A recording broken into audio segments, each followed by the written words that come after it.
What is interesting is, and again, to say we've seen this in sonar data as well, is that shippers are becoming very smart in getting this stuff in early, because a lot of surveys are showing that consumers are looking at getting their holiday spending done within not only September, but through October. Yeah, they want to start early. I think that we're a little bit more planning, looking for those sales right ahead of time, not just waiting for the end of the year sales. Fun fact, this is actually going to be one of the shortest amount of days between Thanksgiving and Christmas this year. So I think that also plays a part of it too, with the less days, less sales, less opportunities to hopefully save here and there. So yeah, about 31% of parents say that they're going to shop sooner than October. 40% plan at least to start in October. It sounds like not only that, but 44% are afraid that if they don't start early, they might not see the items that they want for the holiday season as well.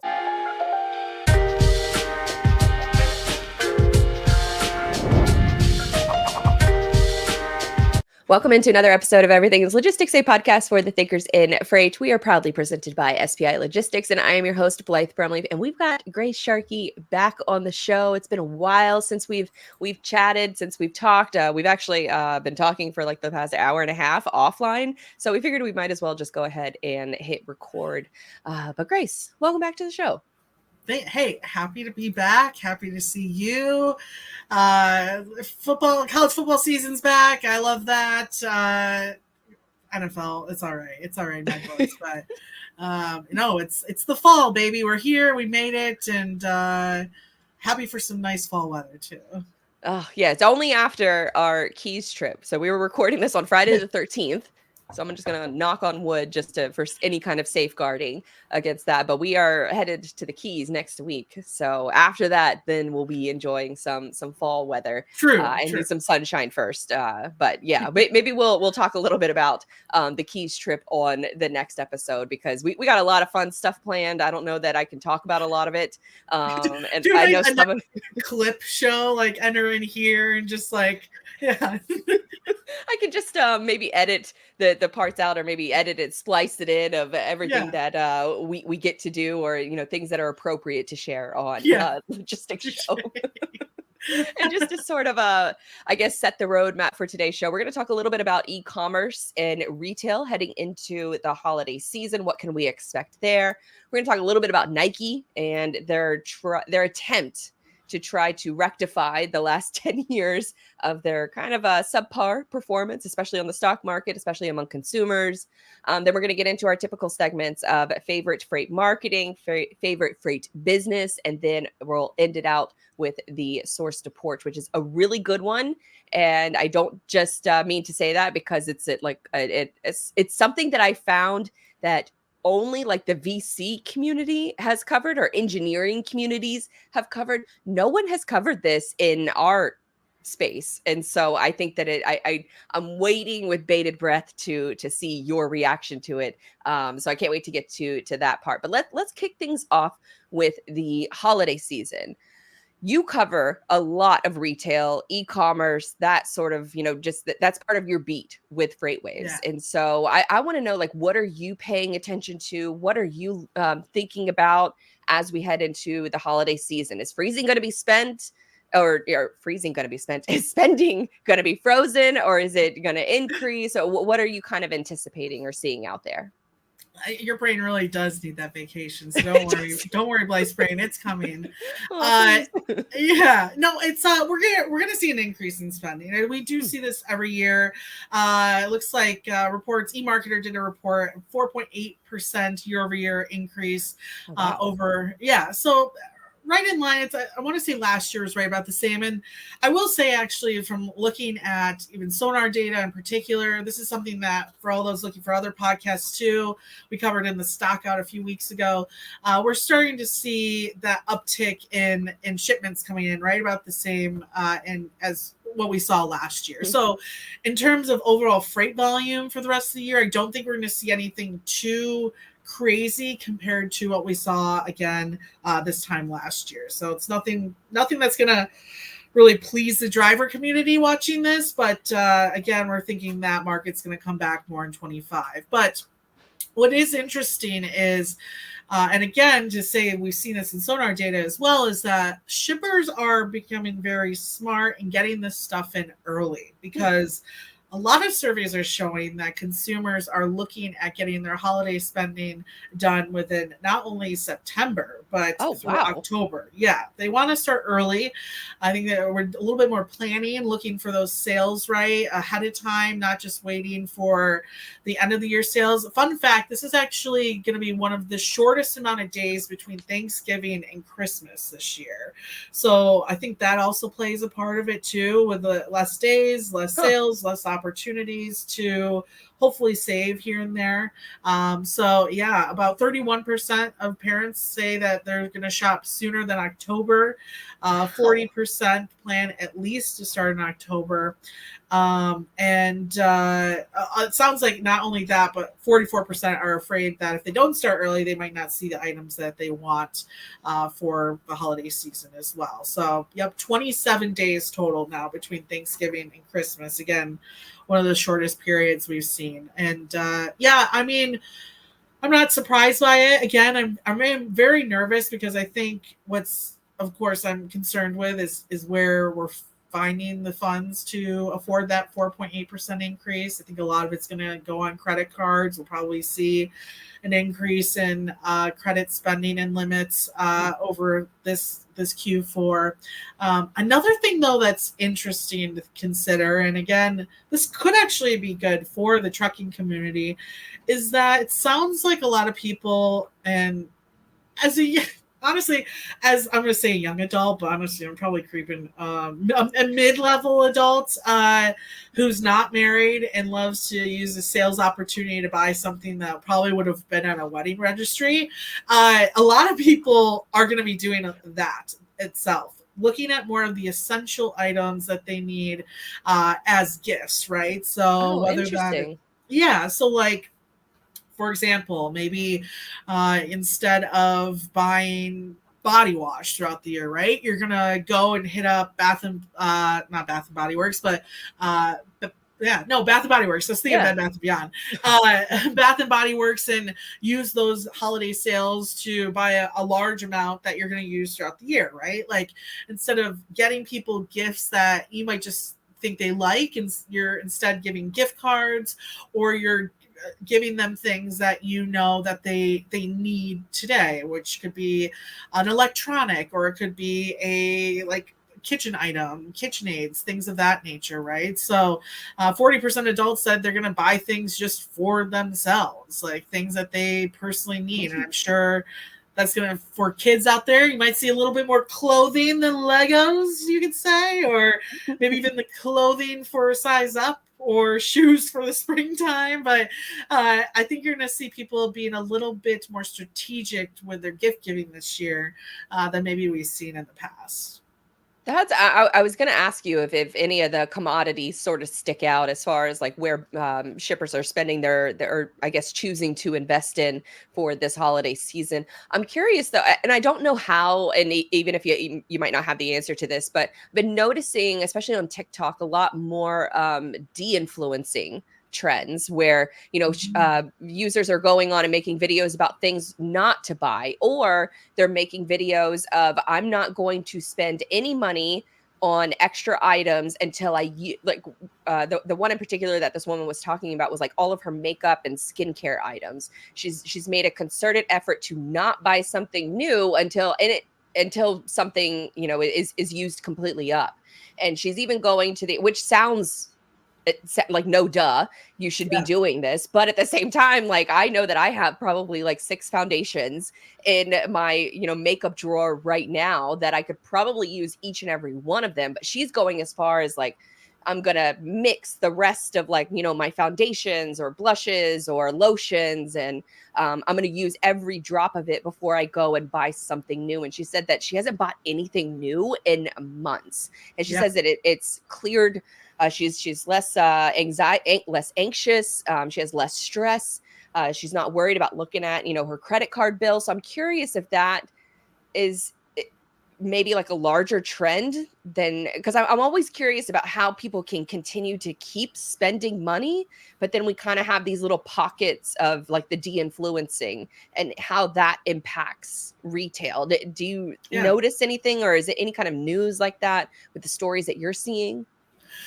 I don't have anything statistically in front of me in that regard. I think going kind of back to the essentials thing, what I wouldn't be surprised is of, for instance, if, and I've seen this even with my own spending, like if you know that your kid is a beauty guru, maybe you're, instead of buying them some crazy eyeshadows to have fun with, you're buying them a neutral palette, right? Something that they're going to buy or use every single day. I also have seen, I think, the trend, especially in the younger generation, more of spending at thrift stores, right, compared to going out and buying that item at full price somewhere else. I just recently sold a number of shoes on Facebook Marketplace, right? Oh, And interesting. was surprised how quickly that experience went too. And I think, again, yeah, people are looking for these ways to continue to spend money, but not, get themselves in a difficult position. I also think that there's still a number of different payment companies like Affirm, Zip, Klarna. Afterpay, Klarna, right? Where, oh, this is a perfect opportunity to maybe set these, especially like something like Affirm, right? Lets you do a little bit longer than 2 weeks, every 2 week payments. But if you know that by the end of January you're gonna get your tax refund, like being able to take advantage of maybe some of those buy now pay later programs, I think will be a big one too. And I'm seeing those options more and more and more as I online shop too, right? Like those partnerships with those type of payment offerings as well. Have you So, ever done those? oh yeah, for sure, Yeah, yes, yeah. yeah, What is yeah. the, like, I guess the interest rate on things like that? Because I see that and I'm like, that's a scam. Yeah, some of them I've seen, like I've looked into the Affirm before, and Affirm does throw like a hefty percentage point on there. I actually, you're a woman, you get this.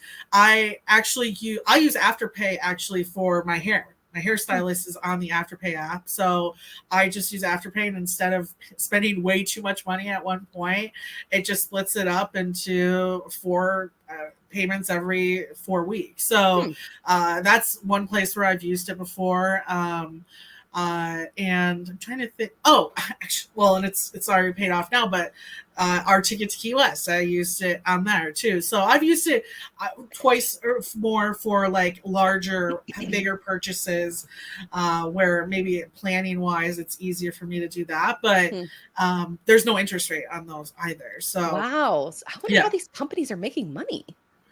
Good, great question. I think they charge a certain percent to the company that's using it, but I think Oh, for, processing fees probably. yeah, and unlike myself, where I set it on auto deduct from like my bank account, I think they also get you when you don't auto deduct. So Yeah. if you don't pay on time, then those fees start to charge up. Are you in freight sales with a book of business looking for a new home? Or perhaps you're a freight agent in need of a better partnership? These are the kinds of conversations we're exploring in our podcast interview series called The Freight Agent Trenches, sponsored by SPI Logistics. Now, I can tell you all day that SPI is one of the most successful logistics firms in North America who helps their agents with back office operations such as admin, finance, IT, and sales, but I would much rather you hear it directly from SPI's freight agents themselves. And what better way to do that than by listening to the experienced freight agents tell their stories behind the how and the why they joined SPI. Hit the freight agent link in our show notes to listen to these conversations, or if you're ready to make the jump, visit spi3pl.com. So I do. I have done something a little similar. It's more like for, I guess, healthcare related stuff. So I hadn't been to the dentist in like 10 years, and so I turned 40 this year, and it was like that catalyst of like, I need to get all of my health like ducks in a row. And I just, for whatever reason, I just hadn't been to the dentist. I'm like, nothing hurts, like nothing, my teeth are pretty good shape. Like, I don't know that I need anything. But then I went to the dentist and he was like, you need like 3 crowns. And so I have been spreading these out over the course of the last 4 or 5 months. And I have a temporary in right now that I have to get a permanent one in right when we get back from the Keys. But I got it because crowns are not cheap. They're like minimum $1,500 a piece. And so I got the Care Credit card. Yes, and it's 0% interest for the first year. And so I was like, well, if I have to get 3, then do the math. That's around, a little less than $5,000. What's $5,000 spread across 12 months? And I just did the auto payment for that amount for each month. And it's essentially like free money that you can spread out, but you have to be very disciplined in the payback of it and making sure, because otherwise you're definitely going to hit with probably like a minimum 20% interest rate, and no one wants that. And that's a real quick way to get into trouble. So it's interesting to see those options though on like fairly cheap items. Like, I don't know. Because I want to say the minimum for a lot of them is like, at least for Afterpay, is like $35. That's crazy. But I think again, for a lot of the consumers out there, right, it's still an option. Just spread it out a little bit. And I think that's what makes me concerned a little bit about the economy, is I think there's a lot of people doing that, right? It's like a business, right? It's kind of, there's businesses, I'm sure during COVID, we saw it from a lot of shippers. Hey, if you can just give us 15 more days and change our terms by 30 more days, and you can stay solvent and continue to grow with the same operations that you have. So I say I'm I've used Afterpay. I'm a big fan of it. But you're 100% right. If you you got to watch yourself. I can see people definitely especially with the credit card spending, because we've heard that you briefly mentioned this earlier. And this from CBS News, it says U.S. consumers collectively owe a record $1.14 trillion in credit card debt. Figures that were released in Tuesday. So this article was written in August, so just last month. That's 27 billion more than the 1.13 trillion in credit card debt that they carried during the second quarter of 2024. So I think people are putting it on credit cards, and maybe the holiday season, if they want to spend a little bit more, maybe that's, I guess an option, but just be very careful, because the article goes on to say prolonged debt also plays a factor in this historic amount, as more Americans fall behind on their credit card bills. About 7.18%, that's just 7% of cardholders fell into delinquency in the second quarter, up from 5% in the previous quarter. So people are spending more, but I think they're not paying it back very quickly. So I think that's where we've seen some tightening over the summer, and maybe it loosens up a little bit for holiday season. I think one other point too on that, I don't have the numbers in front of me, but I want to say earlier in the year we looked into it.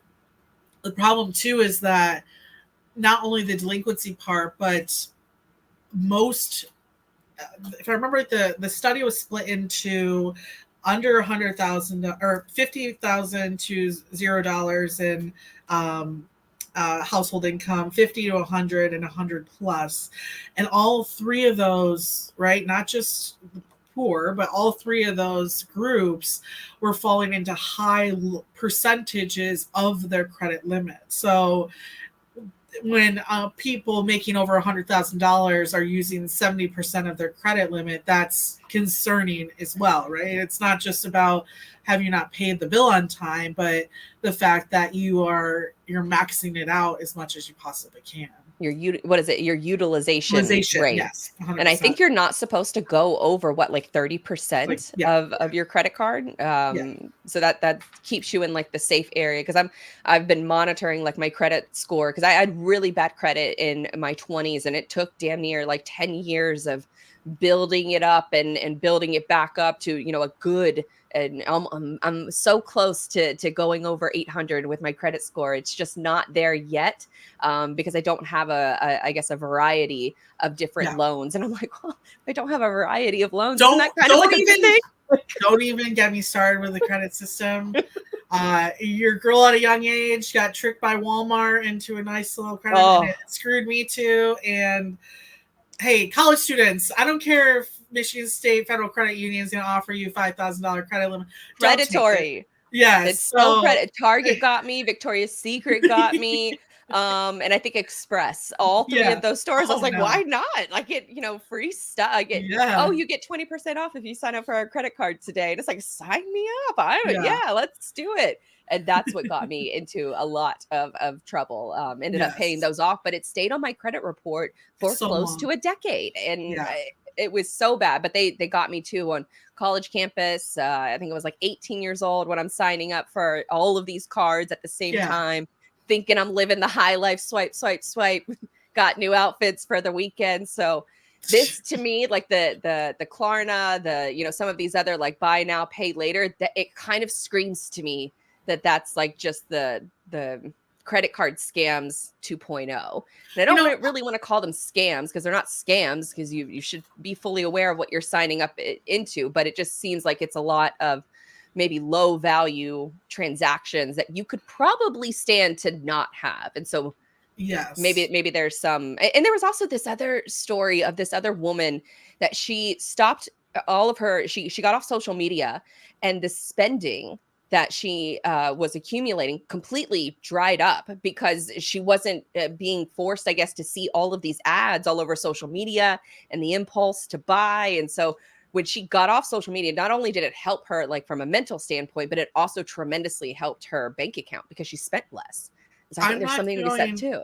I want to touch on that, but that's also deeply engraved in what I would like to discuss at the end of the episode. Oh, okay. So that'll be the little teaser. That'll be a little bit teaser into my source to porch situation later on. We'll do another retailer, or I guess before we do that, anything else that I guess we should know about the holiday season, e-commerce trends, anything like that? So the one thing that we are watching, and for all the updates on this scenario, head to freightwaves.com. Our whole editorial team is on it from every single angle you could possibly think of. And I think this is also why we see a lot of shippers pushing their inventory into the United States ahead of time, is because the ILA, of course, is threatening striking at the end of this month. So potentially, if that were, most of us over here are pretty sure that this will get figured out, if not through government intervention or some type of regulatory intervention. But there is a chance that the ILA and the ports do strike at the end of the month. If that were to happen, that would greatly affect what is coming in. So there's that chance. So it sounds like, though, again, consumers want to make sure what they want to buy is on the shelves. So I think that, mixed with shippers already anticipating problems with that and getting stuff in early, I don't think it'll have a huge impact, but it is something to watch. Yeah, for sure. That definitely, with the threat of that strike, that makes a lot more sense why shippers would be starting to order a lot of their merchandise now. And I think it also kind of justifies or maybe solidifies the reasoning behind some of these retailers putting, you know, Christmas decorations out in August and, September, way earlier than normal, because they want people in that, you know, sort of holiday spirit and shopping early. So I think they've conditioned us now to start shopping for the holidays in earlier months. And so I guess, you know, those tactics have been working as of late. Yeah, I'm so happy I don't have a Costco membership, because I've been seeing all the Disney Halloween stuff, and I don't need it. You know, I want it though, Blythe, but I don't need it. Or the 30-foot skeleton and yes. Oh my! That could be like kind of cool. I feel like my neighbors would be like that psycho girl down the street. We're not a big. I don't live in a big decorate neighborhood. I'll say that. And so I don't know. Maybe I should spook them all. We'll Well, see. there one of my there's a road that I drive down frequently, regularly to go to the beach, and they have one of these skeletons, and they just keep it up all year long, and then they just dress it in different Dress outfits 100%. depending on the holiday that's coming up. So I guess you could Yep. get a little bit more bang for your buck, or you could be like my other friend who purchased one, got it at retail price, and then flipped it on Facebook Marketplace, because these things just the giant skeletons like sell out, and then you Yeah. can flip them on like eBay or Facebook Marketplace and sometimes double your money. So Oh, boy. there's a little commodity out there that you could be, flipping out there instead of some of these other items. Brokering success demands a battle-ready strategy. Tide TMS equips freight brokers with the ultimate battle station for conquering a tough market. With Tide, brokers gain access to a comprehensive platform where rate intelligence and quote history converge on a single screen. It's not just a page, it's a strategic command center designed to help brokers win. Tide equips your team with all of the data they need to negotiate with confidence and allows them to communicate directly with carriers and customers from a simple control base. Revolutionize the way your brokers perform by giving them a competitive advantage with Tide TMS. For more info, go to tai-software.com/battle stations, and we also have a link for you in the show notes to sign up for a demo. But speaking of items that get flipped a lot, let's talk about Nike, because there was a viral post that you like that segue? Yeah. There was a viral post that popped off on LinkedIn. I mean, this is back in July. So like late July, there was this old marketing or former CMO, I think he was, of Nike, and he released this report of how Nike has sort of fallen from grace, has fallen from, sort of the dominant spot of like the go-to uniform shoes for athletes all across the globe. And he basically attributed this to Nike's not investing in the creative, in the advertising, and placing less priority in those areas and more of a higher priority in digital advertising, because I think it's kind of what a lot of retailers have thought over the years is, oh, wow, I can just pay for advertising and pay for all of these ads, on social, on, PPC, or, some of these other, distribution networks. And what they're finding is that, or what they hoped was that they would be able to see sort of this straight line of consumer saw the ad, consumer made the purchase. But as, people who work in marketing for more than 5 minutes know that there is no straight path from when a person sees a piece of your content, whether it's organic or paid, to when they actually make a purchase. It's kind of like all over the place. It's zigzagged, and stops and starts, and there's all different kind of variables that play a role when it comes to attribution in marketing. And so this former CMO, which I do have to. Let me see. So the tweet says, even if you're not in marketing, you should read this post from the former CMO of Nike. Well, he was actually the brand director, not the CMO. I do have to make that. He corrected it in the follow-up tweet. It details Nike's transition from a brand-driven demand creation engine to a data-driven performance direct-to-consumer model that relied primarily on sales on Nike.com. The results: after the release of Nike's Q2 2024 financial results, they lost $25 billion in market cap in a day, and shares hit their lowest since 2018, declining 32% since the beginning of 2024, which is a major, major shift. $25 billion in market cap is crazy. But this guy goes on to say his favorite excerpt from the former senior brand director over at Nike. They said Nike invested a material amount of dollars, billions, into something that was less effective but easier to be measured versus something that was more effective but less easy to be measured. In conclusion, an impressive waste of money. And it said, will marketing see renewed interest and perhaps even a renaissance in brand advertising for Nike's sake? I hope so. And so and Nike has since hired a brand new CMO earlier this year. And then they tried to go back to the creative. And so the Paris Olympics was their first foray into, sort of the getting back to the basics, this really like motivational commercials that make you want to go out and, purchase something from Nike. So I guess before I play this next video, because this has another component, which is like the management side of things, or I guess the consultant side of things, and he calls it death by 1,000 consultants. And so before we get into that, do you have any, I guess, comments on Nike's horrible stock performance in the first half of this year? I mean, he's going to touch on it, I think, in the episode too.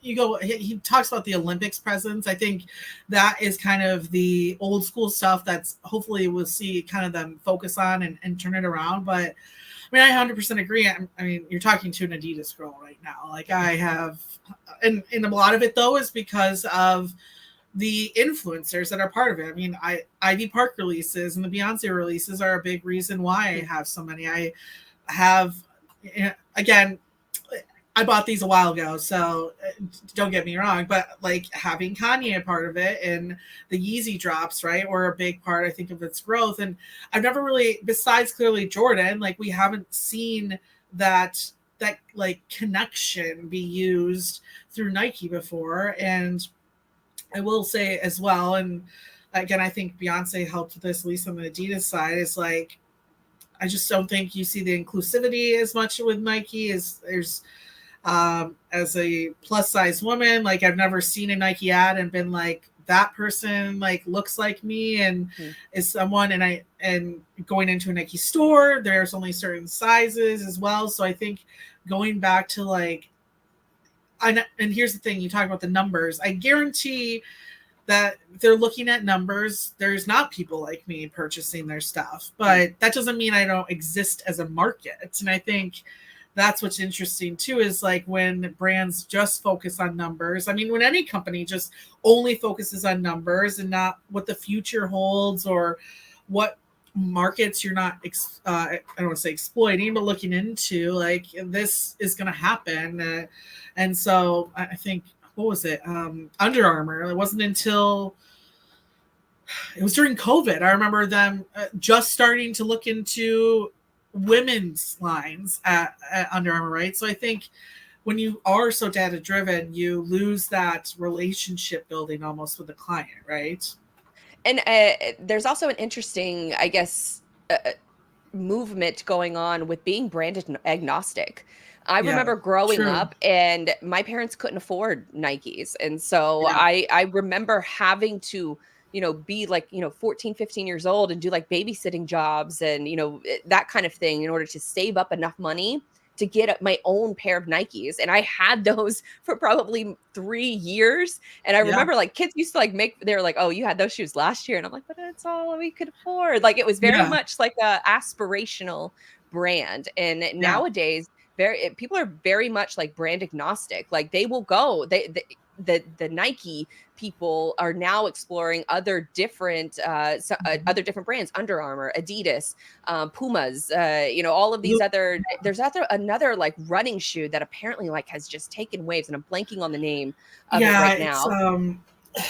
And it is actually, I think, a more cost-effective shoe too. And it's Roger Federer, like he was like pictured with the shoe, and he wasn't even like an ambassador yet because the company couldn't afford to like pay him as an ambassador. But when they saw the photo, they like approached him and asked him, well, we don't have money to pay you, but do you want, a certain percentage of our business and to be our ambassador? And he signed up for it. I need to actually just go ahead and Google it.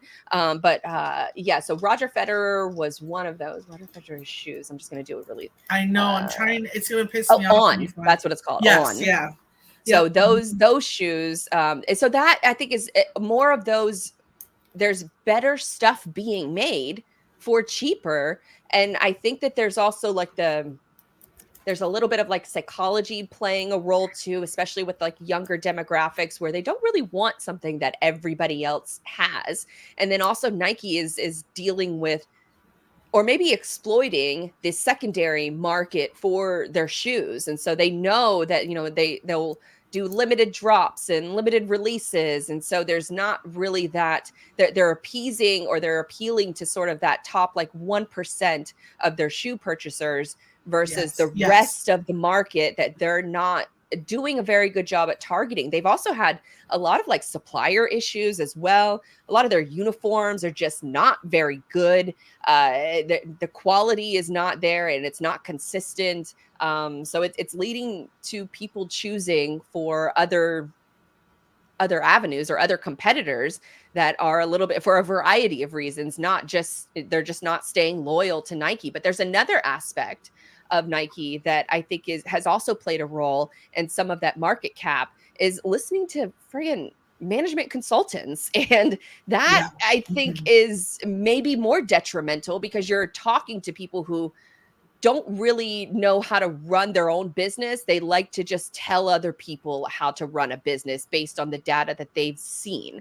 And so that can be an outsider trying to tell you how to run a business, takes away sort of the instincts of the leadership team within that company. So let me play a quick clip from this creator. It's EUG brand strat that over on Instagram. I think he also has a TikTok, which is where I originally saw this video, but I was like, Grace doesn't have TikTok, so let me find him on Instagram and we'll play this godforsaken reel, like some kind of like prehistoric technology. So here, let's hit play.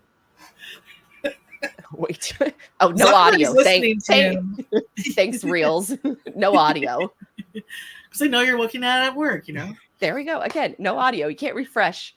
But he starts out the video with these schmucks. Okay, here we go. Management consulting thinking nearly single-handedly destroyed the Nike brand. Let's talk about what went wrong so you don't make the same mistake. Brands are a unique industry because your job is to create intangible value. But it's for that very reason that outside the marketing department, everyone in your business hates you.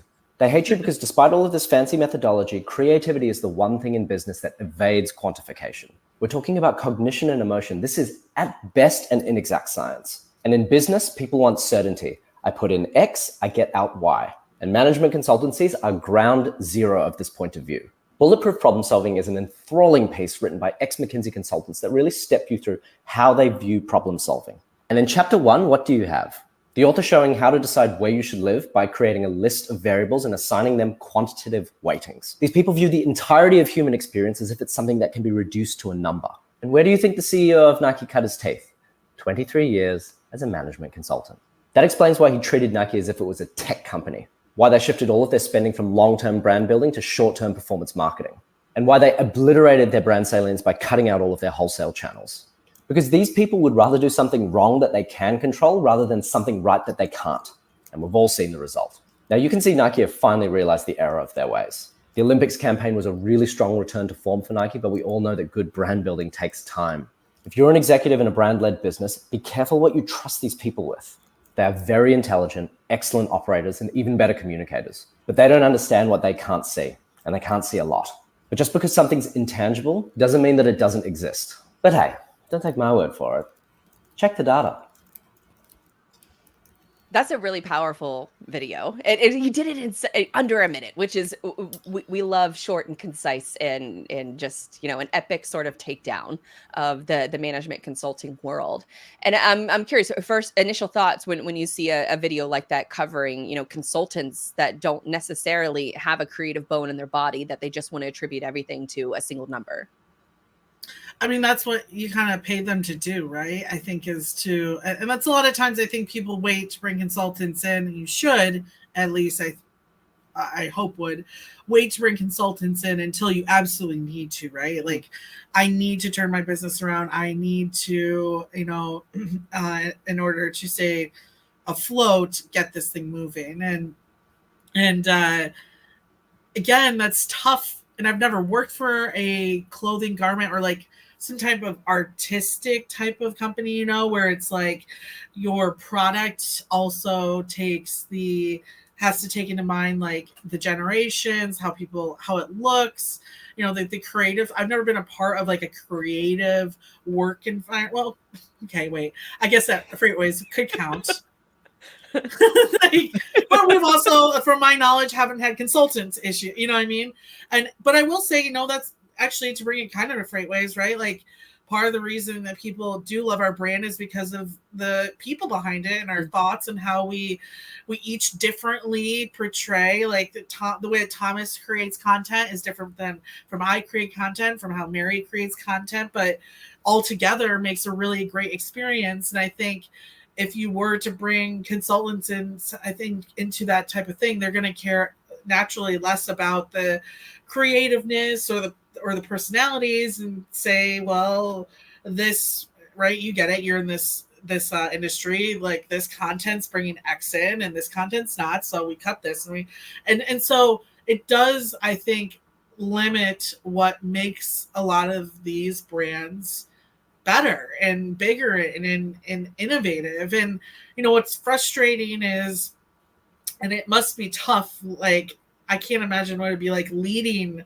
a company at that size, is like when you do have shareholders, you do of course need to continue to bring them something back in return, which means I personally think you need to take creative risk, and that's gambling, and that's something that McKinsey does not like to do. They're not going to gamble. They're going to spend $5 million on telling you what trash cans to use, right? Do you remember the New York story?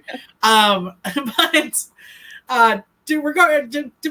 depending on how much they have you spend, that's just naturally what they're going to do. And I think that anyone that hires in consultants knows that in particular. I think what is interesting, I will say, across, I noticed this even more so across like consumer goods and things like that. You don't always see it as like consultants, but you see it as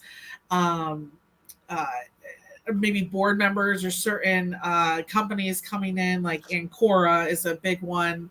The term, I'm missing the term in my head for what it's called technically, but you'll see these groups bring in companies like Ancora or different holding groups, and their point is to change things up and make things a little bit more different or change the style. And I think that's also sometimes can change the way that brands are going to produce products for the end consumer. So yeah, it's funny because I didn't realize that the Nike leadership did have that much consulting experience. But once he said that, it was like, okay, it stems from somewhere, and that's exactly where it's coming from. And you almost can't blame them. If anything, I would blame the person probably the board, right, who put them in that role. And it could be one of those things where it's time to move on. I think that there's people who are the Starbucks CEO that they just hired. Like that guy is really good at turning things around. Former Chipotle, I think too. Yes. He spent time at Chipotle, kind of rehauled their supply chains to make them got them out of the E. coli problems they kept running into, and got them, I think, to be more lean, but also efficient for what consumers come in there for. And then he left. So I think it's like, hopefully, I would hope what makes this fun, this podcast, and those listening is like, watch for that kind of stuff. Like, look who's going into these roles. And I always love to do that. Like, because a lot of them are on LinkedIn, like look back at what they did in their time period at different brands, because it can tell you a lot about what that company is having problems with as well, right? To bring it to our industry, like C.H. Robinson, right? They brought in the guy from Ford who is all about lean processes and making sure that departments are sticking to what they do and that projects are getting done on time and that things are more structured. And you see a lot of people leaving C.H. Robinson because of it and going to Uber Freights and going to these like new creative marketplaces because that's what they're good at. I think there's people who are good at that kind of like startup mentality, getting things to where they need to be. But then there's also people who are good at getting, can I swear on this? Yes. Can I ever swear this? But I also think there's individuals who are really good at saying, this is the numbers that we need to hit. This is how we get shit done. And yeah, there's a chance that's going to rub customers wrong. But again, each company does unfortunately have their ability. So yes, there's someone like Nike. I'm not surprised by this. Realizing his background, we shouldn't be surprised by this. And I mean, what we should look for is that they hopefully hire or look at bringing in some talent that either has experience at Adidas, right, or maybe someone like who helped at On grow, or what was the other one I saw too? Oh, the Hey Dude shoes that I saw coming out too. Like maybe someone experienced from there that can help bring that atmosphere. But yeah, it's not surprised to hear that leadership that stems from the top. And I think Nike too, they're just kind of maybe a victim of their own success over the years, is that they've just been the dominant player for so long. Now they have a lot more competition, and they kind of, have been caught, sleeping behind the wheel. And for a CEO position to have a management consulting background like that, I think that's just so ingrained in that person. And that's such a, in my opinion, I mean, I'd sit over here advising like $1 billion company. But the CEO position to me is just so visionary, and that you have to balance not just the data, but the creative and the people and the vision of where you're taking the company itself. I think that maybe have been a perfect hire for like the CFO or the COO, but for the CEO, the vital skill set you need there is to balance that creativity. And for a brand like Nike that is just over the course of their history has invested so much in athletes and the creative side of things, I haven't really noticed their fall off until this LinkedIn post. It kind of, you start to forget about them. And I think that speaks to their lack of marketing messages, and also the shift from traditional television broadcasts where you would see those kinds of advertisements from Nike. Well, I guess I take that back, because for a lot of their advertisement, I would think that they would still be advertising on sports programming from a TV standpoint, because that's really the only profitable thing when it comes to TV is sports and politics. But I haven't really seen Nike commercials around sports. Have you? No. That's what I, and they're the ones that I have seen. It's like, they're not like fun. Like I'm not enjoying myself watching this, or I don't relate to it. Right. Like I feel like Nike tends to be more like, the commercials I have seen are like, I am a hardcore athlete, right? Well, the problem with leisure wear is 99% of us aren't hardcore athletes. We just like to wear tennis shoes during the day.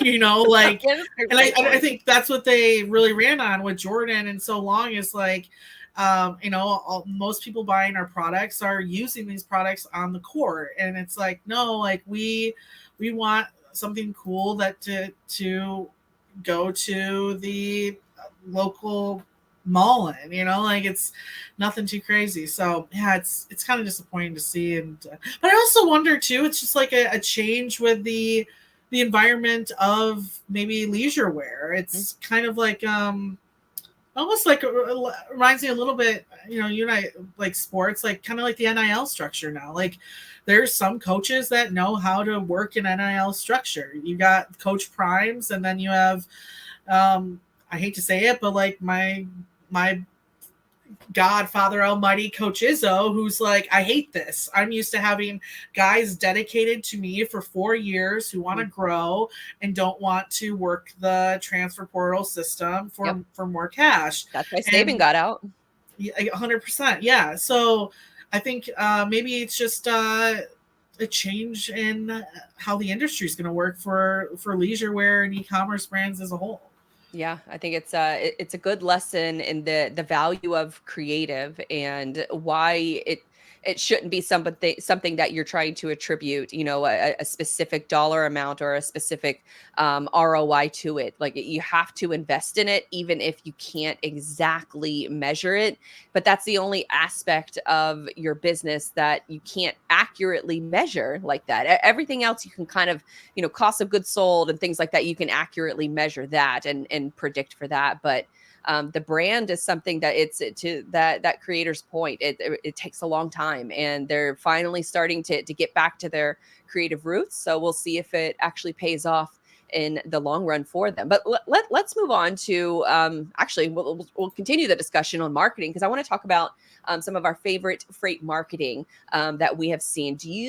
Let me pull up your doc, because I got a couple quick ones. But let me see. Any favorite freight marketing from you? I don't see it in your doc. So I'm assuming it's at the very end. Yes. Oh, something we actually talked about on radio. Oh, there we go. Just because I knew when this was going to air. So this will be relevant for when this goes to air for everyone. But talking to future audience, it's Truck Driver Appreciation Week. Woo! Our favorite marketing time of the year. We get to see people fail as hard as they possibly can, or people win as much as they can. And I figured, why not make this little segment about that in particular? And so, we talked about this a little bit on the radio this past week as well. And there's a few people I wanted to shout out. Before we shout out the winners, though, I wanted to shout out a few things that I would hope to see people avoid. One, of course, is don't you dare.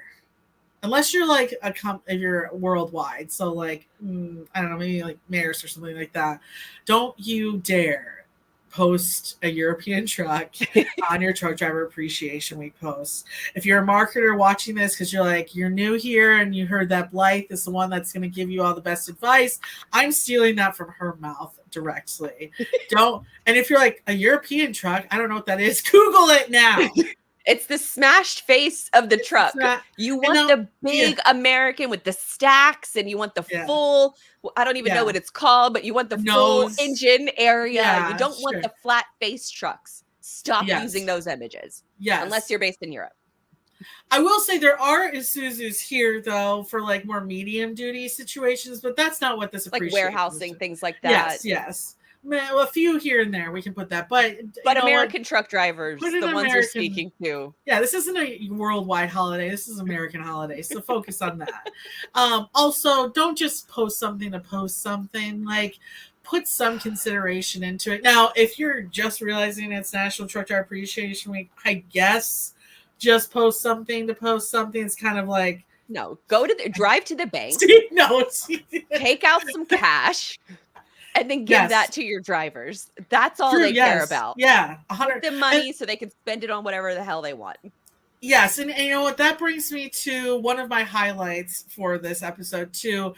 A really cool company I think actually met at the Women in Trucking Conference. A company called Fluid Truck, which is... which I thought this was kind of hilarious. And this is a post from last year, but Fluid Truck is actually a little bit more of like a final mile delivery. So the fact that like a box truck / like moving a cargo van truck company like came up with this list is like just ironic to me. But they hit the nail on the head. I found a post from Fluid Truck about 5 ways to thank a truck driver, and they're all literally perfect. So shout out to the team over there at Fluid Truck. You guys, you're showing to the big long haul guys how to do your job. And so there's a few big ones, I think.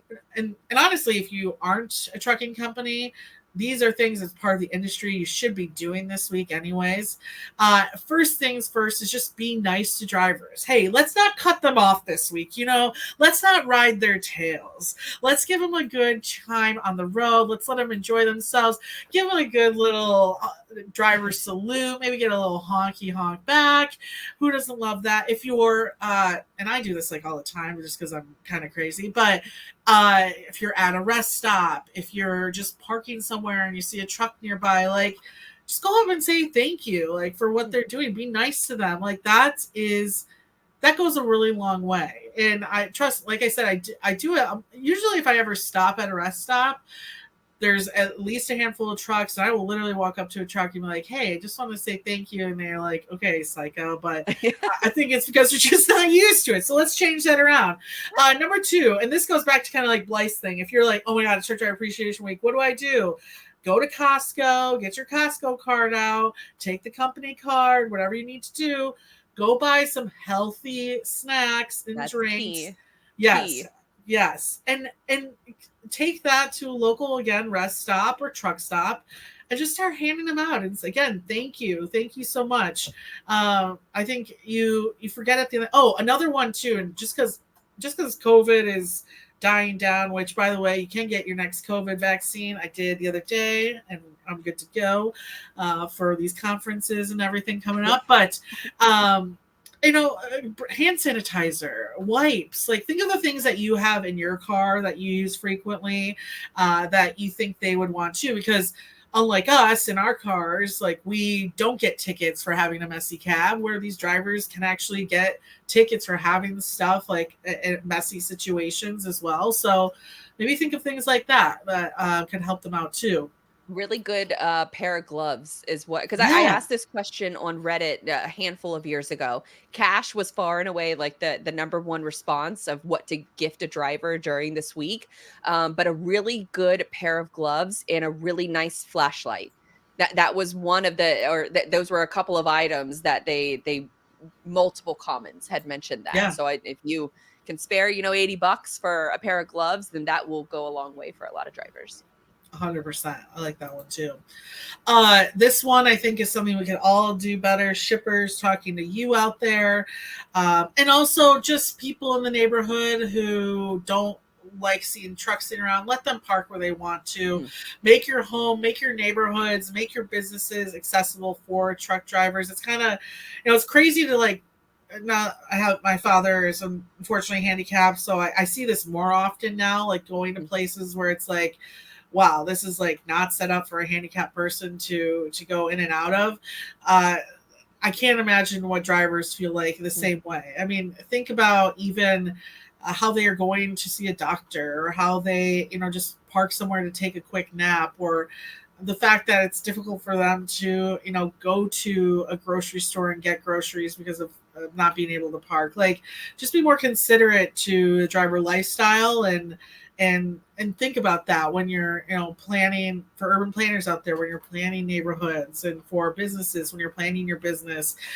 Is this easily accessible for delivery trucks to come into, and do I have an accessible bathroom to them? What's my demeanor when they're making these deliveries? So consider that too. And this one I'm actually seeing more of from like diners, and especially ones that are attached to like truck stops or in big truck parking areas, is pay for a driver's tab, right? If you go, I've got a Pilot Flying J down the street, right next to it is a Love's as well. If I go in there, there's like an IHOP that sometimes I frequent there, and I see a driver sitting, like, pay for their tab. Like, an easy way to say thank you. It's paying it forward. I know most people, I've been in a few of them where you're kind of in that pay it forward line. Hey, the person in front of you paid for your drink. Like, do one of those things, right? Or walk into a Love's, get yourself a Coke, and whoever driver's in front of you, say, hey, I'll get that for you as well. And I think that's nice. Yeah, it's just these acts of kindness I think we want to see more. Another one too, let's say you do have some cash and you're willing to really give back to drivers. This one is a nice shout out to OIDA and TAT. So we all know OIDA is the owner operators group, and then the TAT is Truckers Against Trafficking. They are coming together for a raffle for drivers to win headsets and other in-cab type of electronics that make their life more enjoyable. It's not a better camera for them to spy on you, but instead, something that they are gonna like and use often. And I think that's really cool too. Like you said, cash is one, but if I'm again going to give someone a gift, maybe it's you get them some really comfortable like seat protectors, or you get them, if you know that they have a bed in their space, you get them new sheets, or like nice sheets that are really comfortable, or I got like new pillows that I'm like obsessed with, like that kind of thing too. Like, consider if you are actually employing drivers, or you have a little bit more money behind you to at least thank a driver, then think about that kind of stuff. What can make them more comfortable on the road every single day as well. So that's another one there that I think is pretty big too. And then last but not least, and I'll be doing this actually on the radio with brokers out there, like shout out your favorite drivers and do it on your social media. Is there someone who, you know, if your customer calls you with a last minute load, you can call and get that covered immediately? If someone's like filling your pockets up with a really high commission load and there's someone you can depend on, like give them a shout out. I can every driver I run into, that's like the stuff they love to brag about most is how many safe miles they have, what awards they won, who announced them as driver of the year. Like it's the same thing with all of us. We want those participation trophies, and I think this kind of stuff like will showcase, hey, this is we're proud of what you've done and contributed. I think in relative to, you know, because that's such a great idea about just honoring, you know, some of their achievements that they have as a driver. And typically they'll do that with, you know, a certificate or, you know, a party at the office, things like that. But there's a podcasting company called Buzzsprout, and they give you certain achievements for a certain amount of like downloads or episode published, things like that. But if you go to their booth at conferences and you show them your stats, they will give you a really nice pin, not like a writing pin, but like the pins that we collect at conferences. Have it, everything is logistics pin that I bring to every single conference and hand them out to anybody who says that they listen to the podcast. I keep them stored in my backpack specifically for those people. And I think you could take a similar approach to drivers. Give them pins. They can put it on a lanyard and hang it in their truck and, you know, have that serve as a reminder. I would love if we could have, you know, coming from like a Disney fan, an adult Disney fan, then I would love if we had some kind of like a pin trading community inside of logistics where different truck stops have their own pins and different conferences have their own pins. And, you know, you can start to collect some of these things, but the achievements, I think, is one that they could really hone in on. And it's very cost effective. We're talking about pins that maybe cost $2 each, but it's a sign of recognition that you could give to them that they could keep for a long period of time. And so I would add that one in there. And I mentioned this one on your show, on the Sirius show the other night, but I'll repeat it here. Think about the spouses and the wives of the drivers too. So they're a lot of times they're holding down the fort. They're at home. They're taking care of the kids. They're taking them to, you know, soccer practice and school and, you know, all of that stuff while drivers are away. And so they're pulling a lot of they're lifting. They're doing the heavy lifting at home. And so if you can show some appreciation to them, to the spouses, I think that would go a long way for the drivers too, and maybe even helping them help their spouse. Like, here's something for you, but here's also something for you to give to your wife or your husband that's at home. And maybe it's a spa package or something like that. That would go so much longer than a pizza party at the office. And, you know, drivers' health is a huge concern. It's a growing initiative that I think that more folks are. Mark Manera is a perfect example of this with his company, that he's trying to help drivers get fit, make responsible, healthy choices on the road. It's very difficult to do that when you're stopping at truck stops and rest stops who, you know, have all of this really highly processed food. And, you know, it's one of those things that we don't typically think about because we have access to home food. But anything you can do to help, I think, from the health perspective goes a long way. And then finally, don't think that you can only do this 1 week out of the year. There are 51 other weeks of the year that you should be having some of these programs and these initiatives on an ongoing basis. But if I could have one plea to the industry, it would definitely be embrace the pin trading selfishly. 1,000%. That would be so cool if it was like Disney where you could like trade at certain like spots and stuff. Just like collect them. Yeah, that'd be really cool. I mean, just imagine like if we go to like F3 or Manifest and they have like pin trading boards and it says like F3, you know, 2024, or, you know, maybe it's a sponsor pin or, you know, something along those lines of, there's lots of different ways to play around with this. And so this free ideas, just, I guess if you're going to take the pin route, don't get the cheap little plastic ones, or the whatever, get the nice metal pins that people want to show off, they want to wear. That's my only sort of piece of advice, because the plastic ones are junk and they fall off immediately. Yeah. So don't waste your money, because you want people to actually keep these things, and they're not going to keep them if they're not really nice pen. And the really nice pen is still only like $2 a piece. Yeah. You can get them down cheaper if you get more of them. I'm freaking begging you to buy something that's nice or of quality. Like, is keeping the pins market going just by yourself alone. I'm trying to think.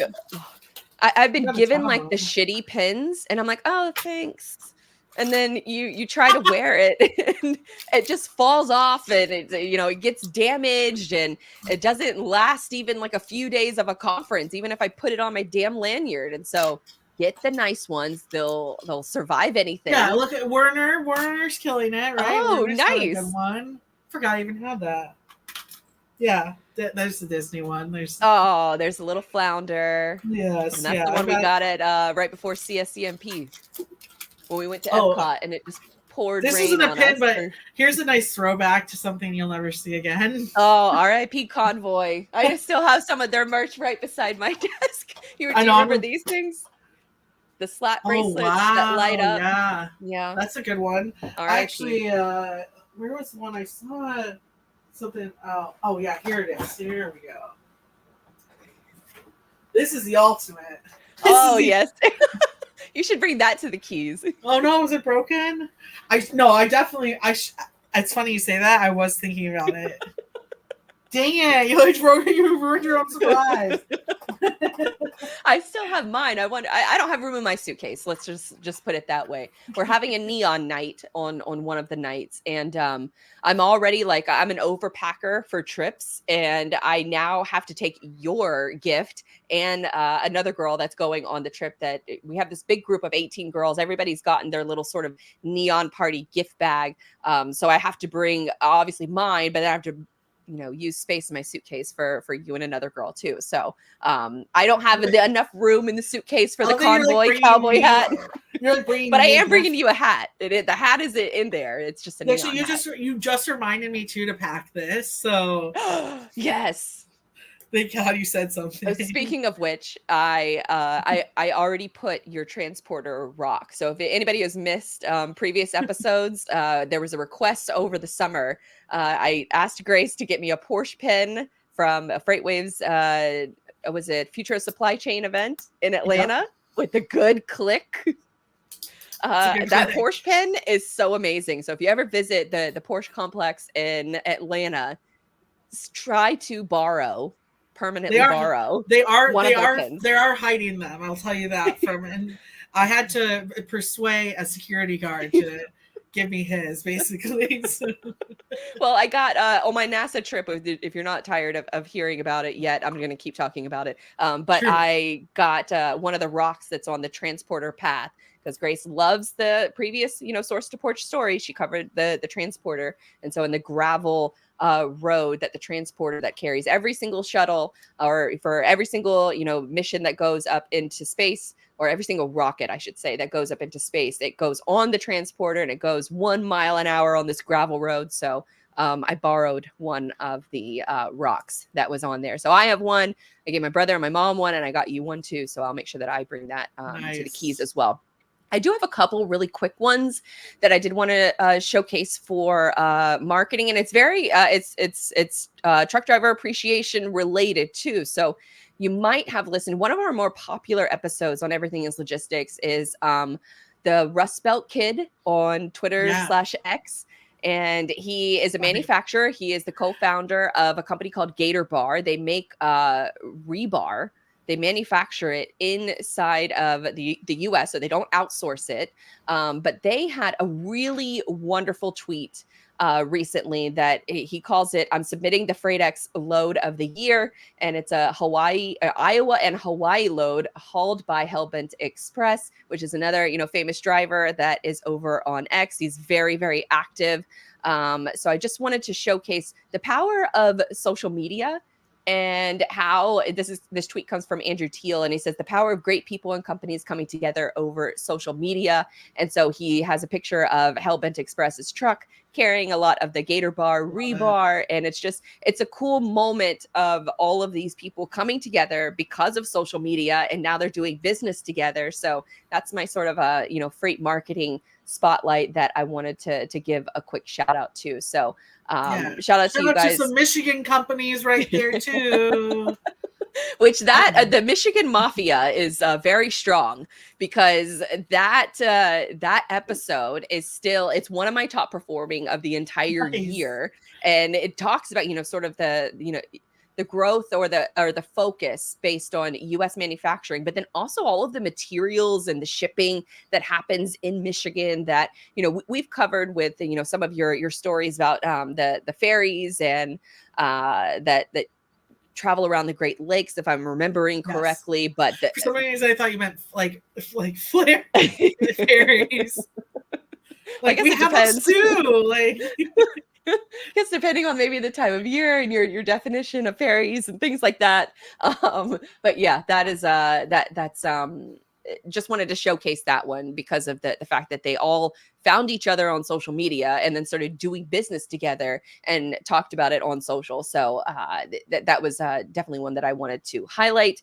But let's move on to our next topic. Let's talk about our favorite businesses in freight. You want me to go first, or you want to go first? You can go first. Okay. Mine is going to be a little unique and also tie into a lot of the things that we've been talking about on this show. For the audience, Blythe never tells me her topics. I share mine.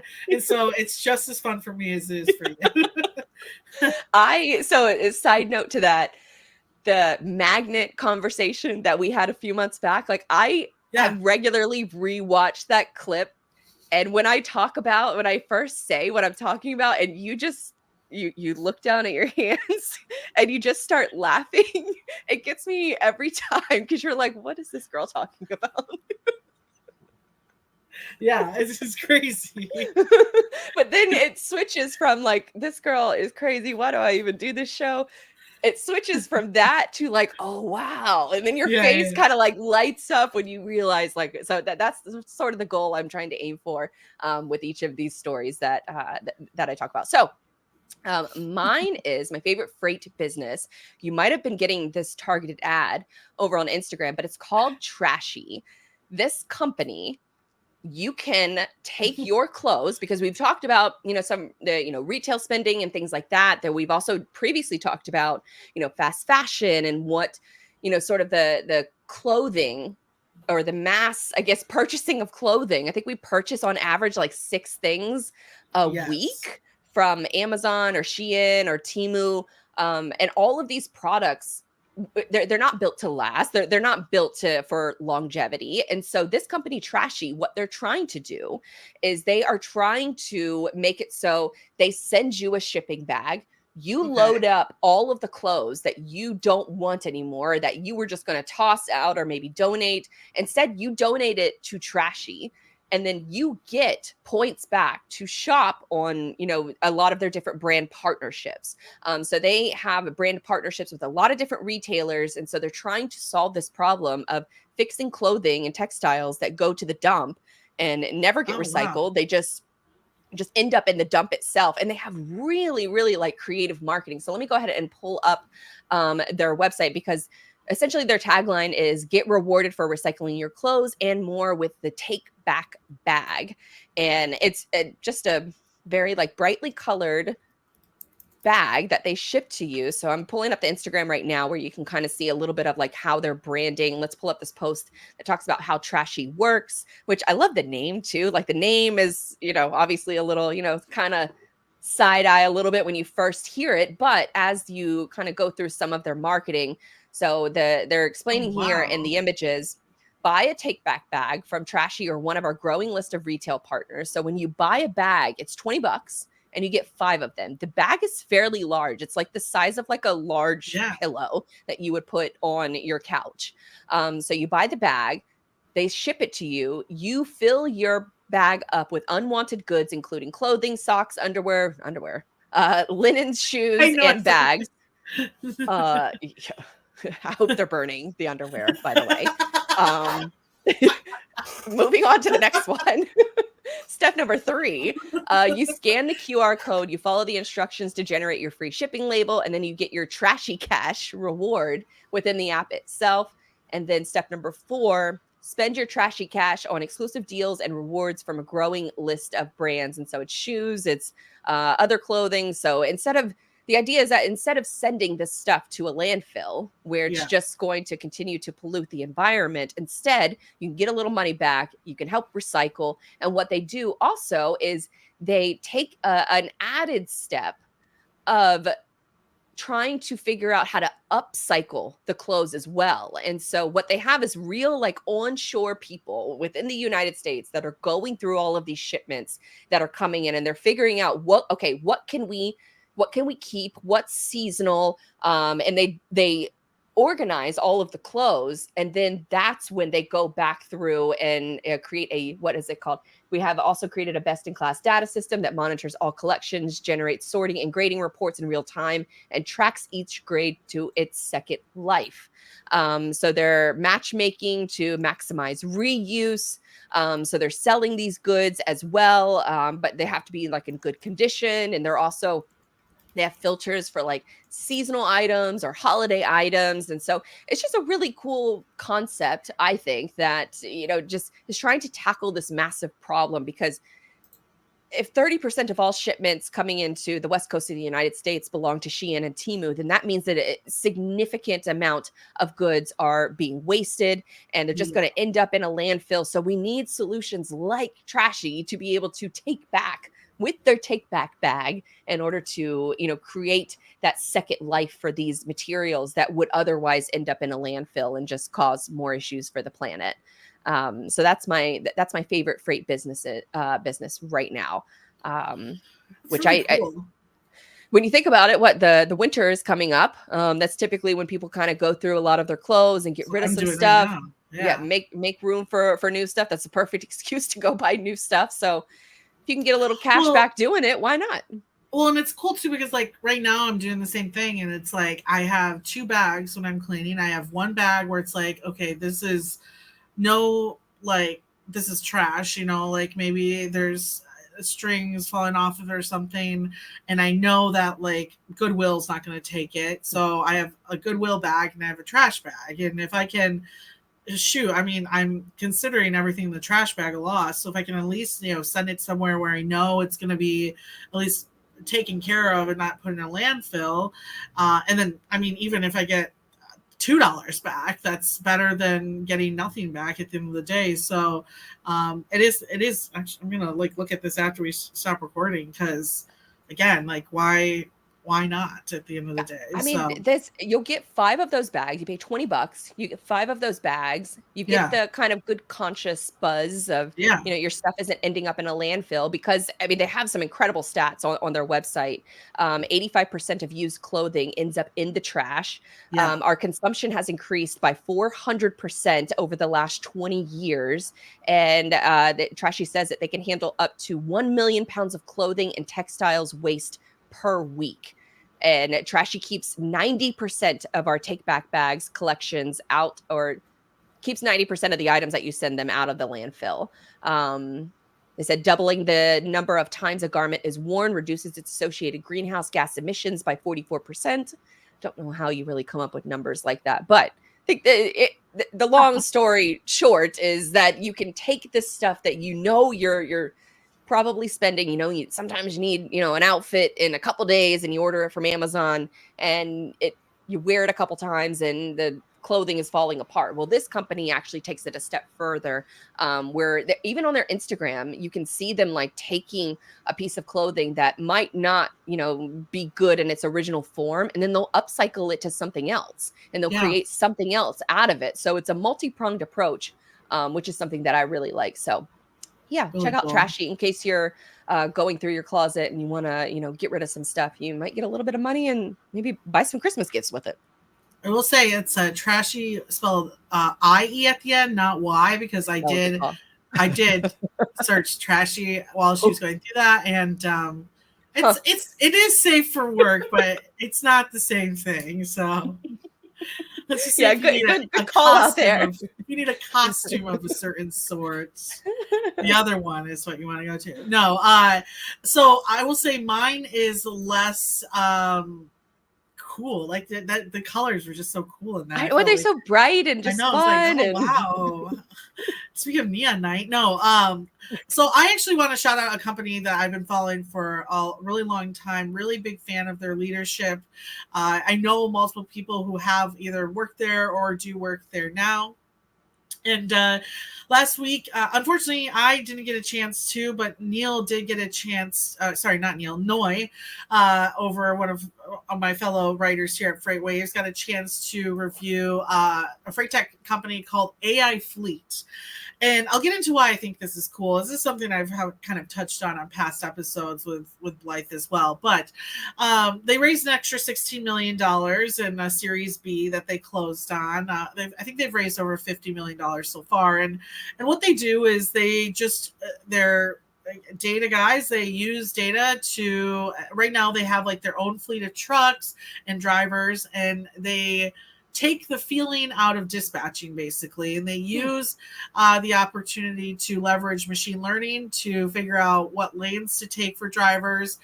Drivers will come to them and say, yes, I want to drive for you, but I need to be home on these days, or I need to get home every day, or anything. And they basically create the algorithms around what needs to be done in order for that driver to have a positive experience in the workplace. And it's been working well for them, and they've been growing. According to the recent article with Noy, they are close to profitability, which we all know in this industry is a fun thing that no one wants to fully admit. So the fact that Mark, their CEO and everything, put that out there, I think is really strong as well. But the reason I did want to touch on this too is because, again, I've talked about this a couple of times. One of my favorite things to do is when I see these raises is see who's a part of them, right? Who's investing in them? What is that family tree of investors or portfolio companies look like for long-term trends within the industry? And this one is fun because a part of their recent Series B was a company I'm sure all of you know called Volvo Group, of course, related. It's the investment firm of the OEM out there, and there's a number of Renaults, a number of different truck companies, all the way from heavy duty to medium duty trucks that they build too. And I get really excited because I had a cool talk with an investor this past week who was looking to learn more about like upcoming trends and things that investors are looking at. And I think this is one that I'm really excited for, and it's the opportunity for OEMs like Volvo. We've seen other groups too out there do the same thing. These OEMs, Wabash is another great one. They're having a little hard time, right, with the recent. That's something we could probably talk about in the next episode, the recent court case. But what's the next step for these companies, right? Because listen, parts are getting made better, parts are lasting longer as we use data to watch parts too. We need to make sure that our parts, especially for Volvo, right, that they're accessible, their parts are more widespread across the United States so that a truck isn't down, right? If their asset that they created for you is down, it basically becomes worthless. But we are making trucks better and they're lasting longer. That's kind of a lot of times, like, right, the pushback against even like alternative fuels is the fact that, well, engines produce less of emissions and are running a lot better. That is true. But there's still this wonderful opportunity in this growing market for what we call aftermarket services. And the fact that Volvo, of course, is investing in this one, I think is really interesting. Hold on one second. Brought to you by Panera Bread. Sorry, I think I have a little cold coming. Long story short, that's so I think that's really cool. And could you bring up that site again? Really sure. quick? So the Volvo site. You want me to bring this one up, or should I bring up the AI? Site. Okay, let me bring up Volvo, because there's a lot of companies on here that I had frankly, I didn't have any idea that Volvo actually that they invest in companies like this. But there's a lot of companies on here that I follow that I had no idea that Volvo was investing in. Kites, Flock Freight, just to name a few. And you can see like what they're interested in past selling you a truck, right? Oh, AI true. Fleet. We sell you a truck. There's also a possibility that we can connect you with AI Fleet software so that you can dispatch your truck and make. There we go. Auto Tech Ventures. Yeah, we've had him on the show before. That's Barack was yeah. He's really, really insightful, and he's one of those guys that, like, on his LinkedIn, he boldly puts his meeting link on his LinkedIn so that anybody can book a meeting with him at any time, which is reckless. Not something I would do. Never. Absolutely not. No. And then Plug and Play, right? Yep, Plug and Play. We know them. But yeah, if you look at these, like Upstream is a great one, Flock Freight, they're starting to understand that just to focus on building, I don't want to say starting because they've been doing this for a while, but they do understand that the future of their business is not just creating and building you the part, but it's making sure that the asset is running when it should be and it's not running when it shouldn't be. A big part of AI Fleet, as well as like, do you have too many trucks on the road? Are you dispatching them to, because clearly you want your trucks moving, but you don't want them at a loss. So are you using your assets correctly? Do you know Kites? Do you know where your assets are? I believe Upstream, if I remember correctly, is focused on the cybersecurity of your trucking business. So it's kind of, I mean, it's something we're going to see, I think, even in our own cars, right? Like we'll get to a point where, like a Tesla, not only are you paying, you buy the car, but you pay a monthly subscription to. Oh, I hate that. See, I know you hate this, but investors and I see why they get it, and the way that they're thinking like that. But what is it like? The hope for a Tesla though is that it lasts longer. So you might hate the subscription model, but you also aren't buying cars as many times through your lifetime, right? Yeah. So it's kind of like that situation where it's like, okay, if we can produce these to last longer, well, how do I continue to bring shareholders value and my customer value? And I think this kind of showcases that aspect, right? It's like, we're going to Flock Freight. You'll be able to, put together partials for your truck so that you're running full capacity.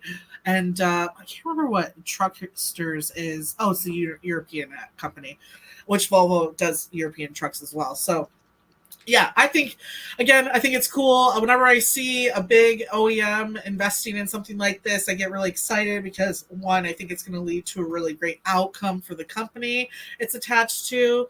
And in a worst case situation, likely if the exit strategy isn't selling it off your portfolio, it's probably consuming it within your own operations too. Kind of like, who is that? Ryder and it's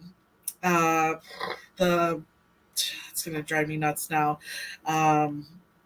Andrew's company, Burbick, out of God, what is that company? It's going to drive me nuts. I got to look it up.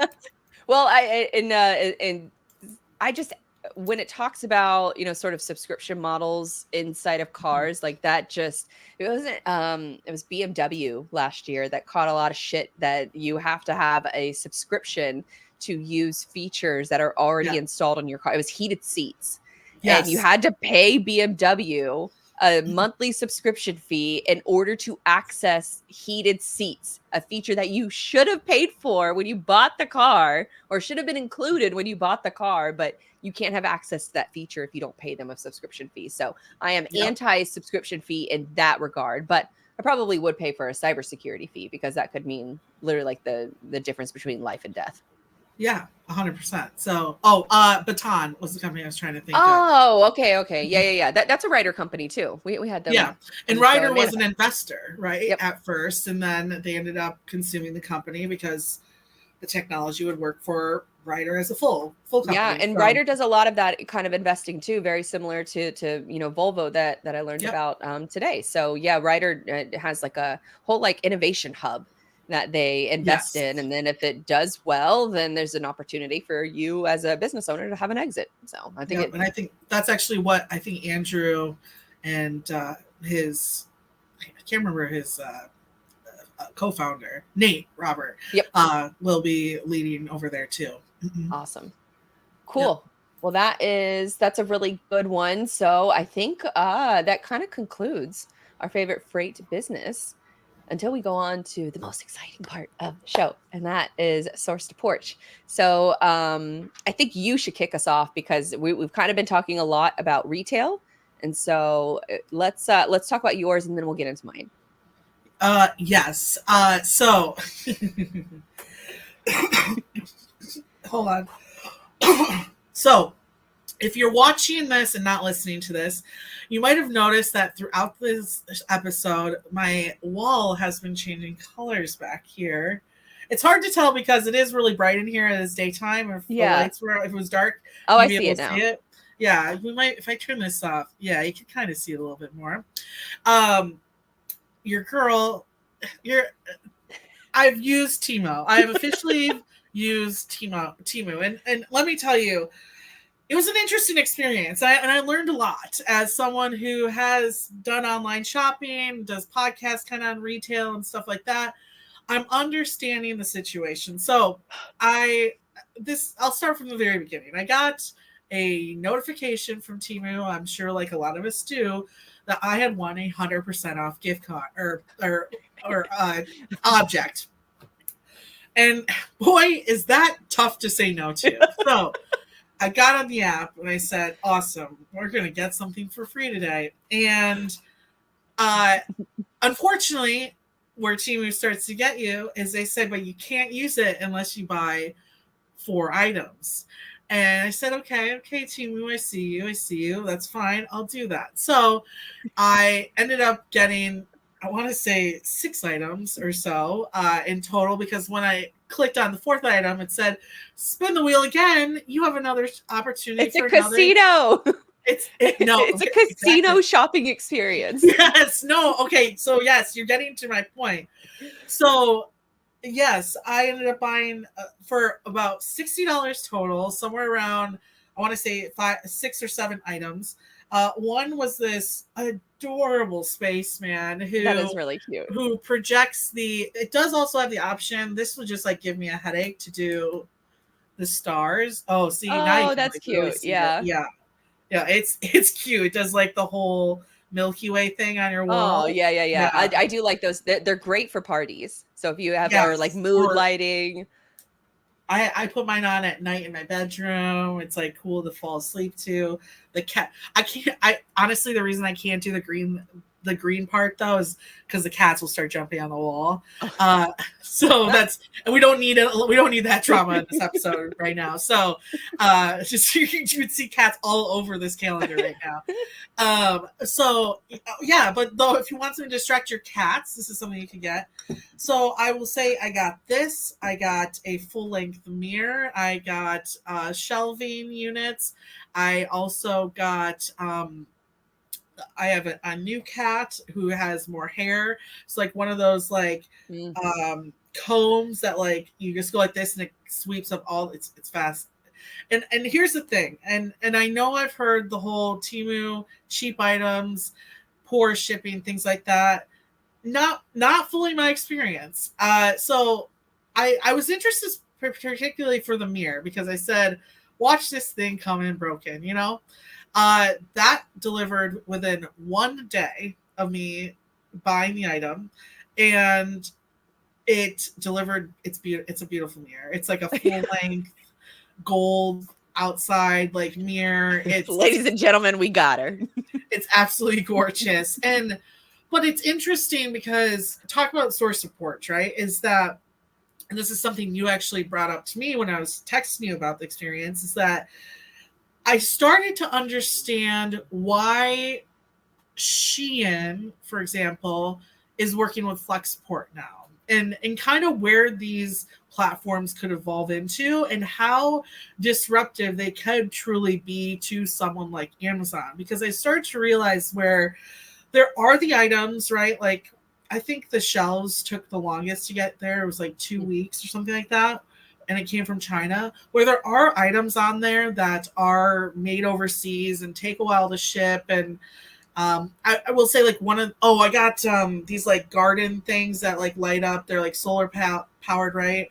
So they light up in my backyard. That was probably like the cheapest thing that came in, where I was like, okay, this is like probably worth $5. But everything else was like very, very decent for the price that I ended up paying for. But when it came to, again, the shipping aspect, like every shipping notification was on point. There was no, one thing I've noticed recently with Amazon, and I noticed it really bad during Prime Week, is the promise of 2-day shipping. But the problem a lot of times with that is it doesn't actually leave the warehouse. Like, it doesn't get a sticker from the shipper for like 5 or 6 days, right? Mm-hmm. So, but they'll tell you when you say, well, you said you get it to me in 2 days. Well, it did ship in 2 days, but it's not our fault if the person shipping it didn't like actually get it to the post office in time. Like, I don't know. Whose fault is it then, Amazon?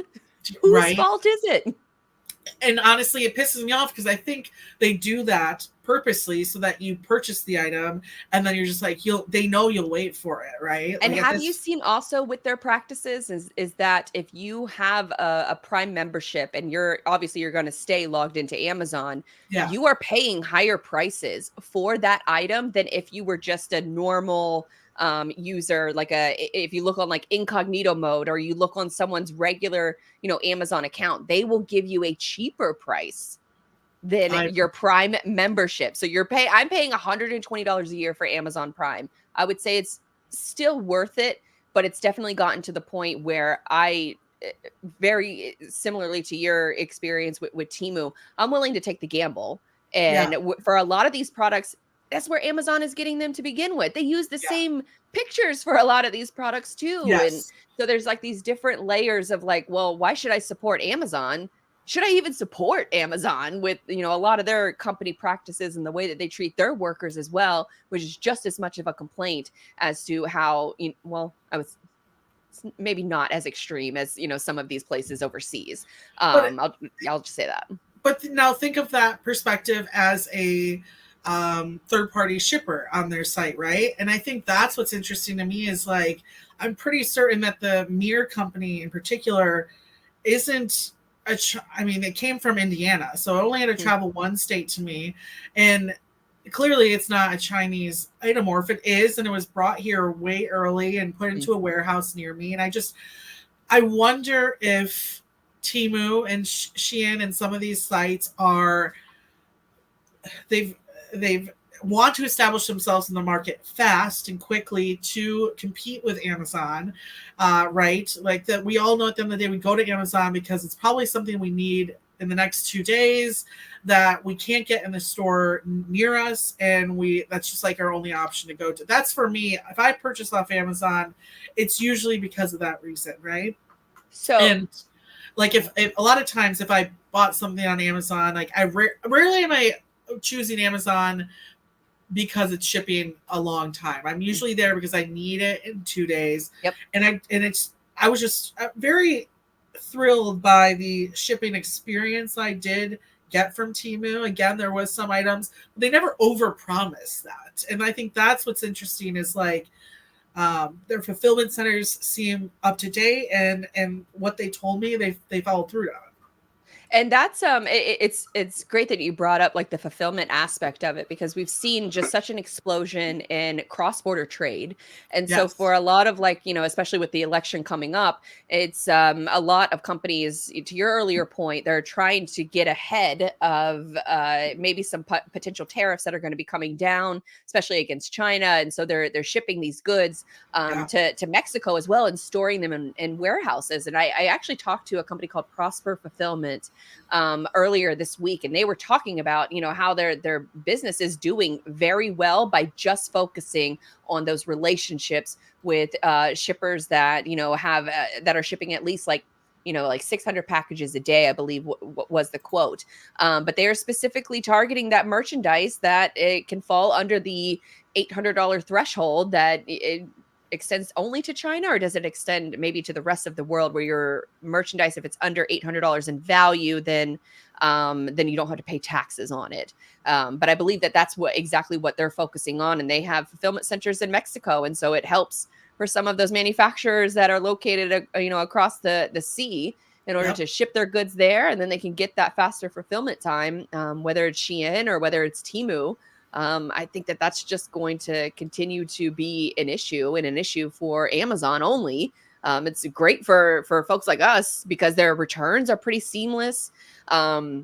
I think that the overwhelming majority of the products that I get from Temu have been very good. The only thing I would probably caution against is electronic related items. One in particular, I bought a knockoff GoPro. Shit. Absolute shit quality. If you see any of my TMSA interviews from the TMSA Elevate conference, you probably only see one camera view because the damn I call it a faux pro. The faux pro messes up, doesn't hold a charge on the battery. It died in 20 minutes, and it didn't even record that footage. And the footage that it did record, it said it was supposed to be 4K, nowhere near 4K. So I would caution against some of the electronic purchases, even though you can still return them. So you can still roll the dice. I mean, it was only a $60, faux pro, but I don't think it was worth $60. And avidly returned it with aggression, because it was just, I was so mad. And it cemented the point that I can't go cheap on this kind of equipment, that I'm going to have to be forced to take down, the camera that I use here in order to take it to events and run that risk of damaging that equipment. Well, and if I did have to throw a negative in there, you touched on this earlier, and I've noticed it ever since, because I might have to turn the notifications off, and I'm trying to see. These guys are they are a bookie. If Temu is a bookie, I swear to God, I'm trying to scroll through right now. And I feel like sometimes, I don't know how they know, but I feel like they're sending me this stuff when I'm sitting on the couch trying not to even think about it. But these guys will just send me their algo is very good. Yes. Oh yeah. And because we're talking, just wait for it, right? We're talking about it, and I'm sure they're going to, it's going to pop up, but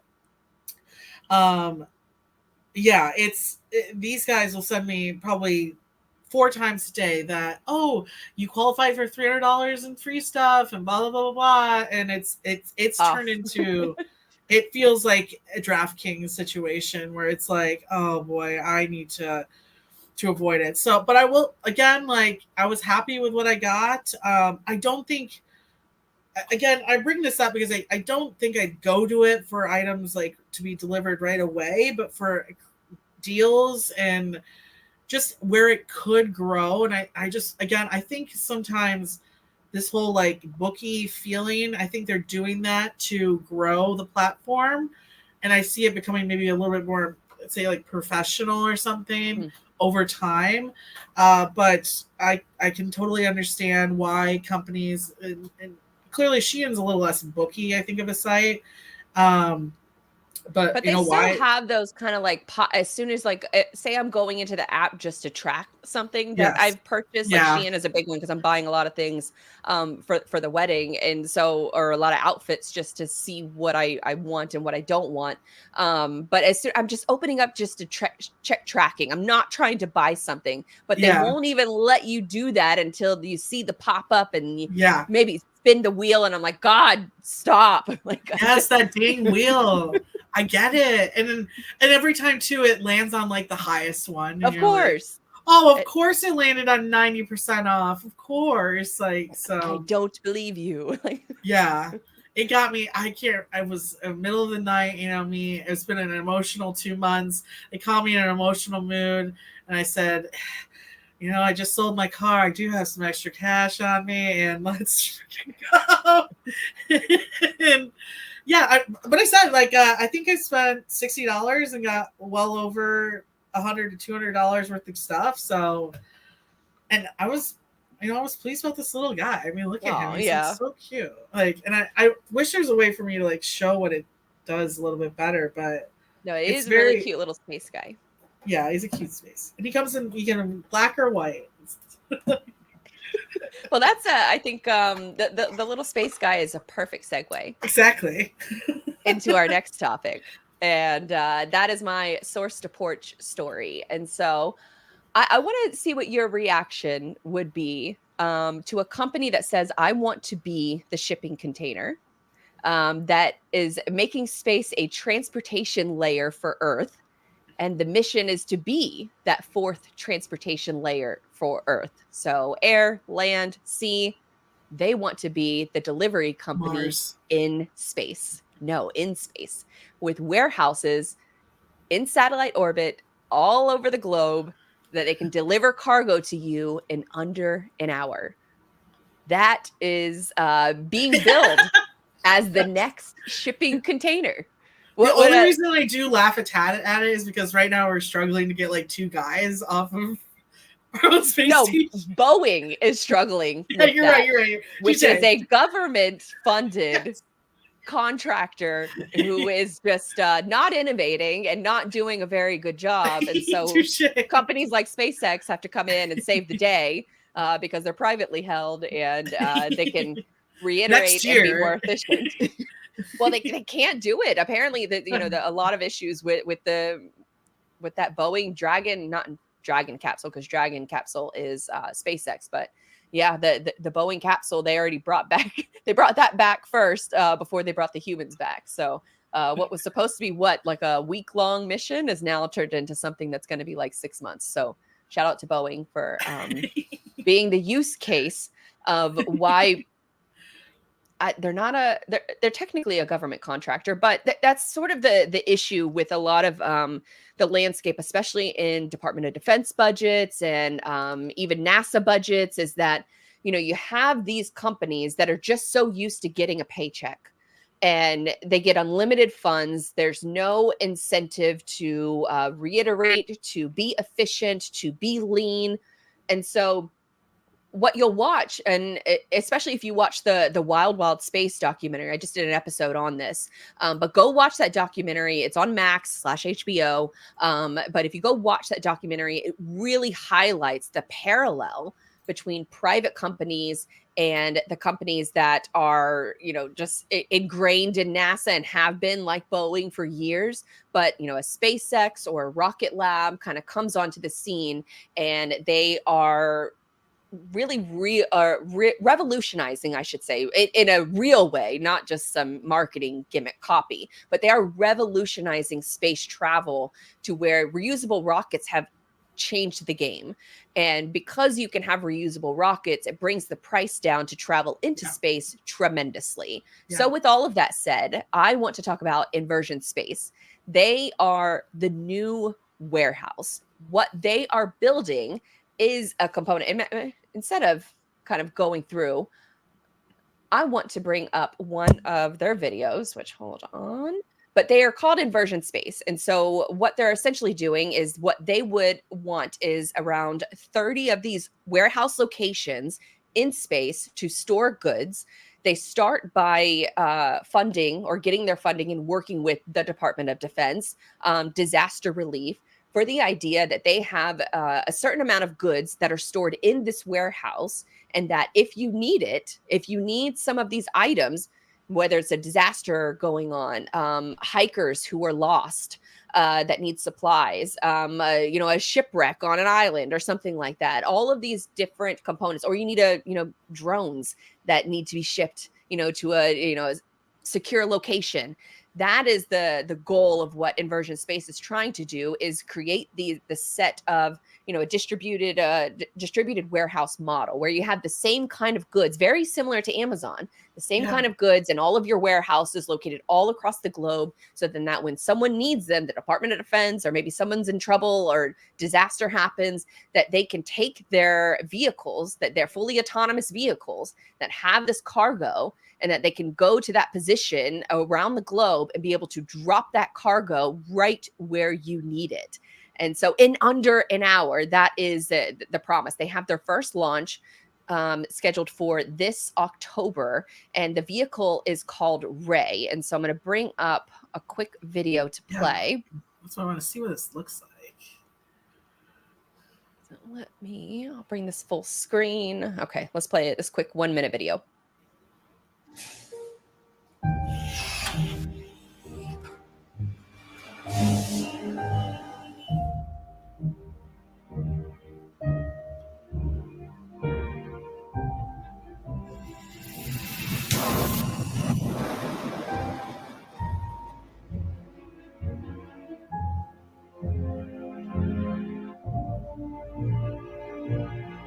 All these cute manufacturers.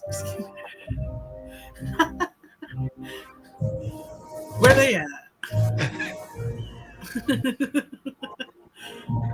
Oh, wow. So that's one of the capsules that they're dropping as a test.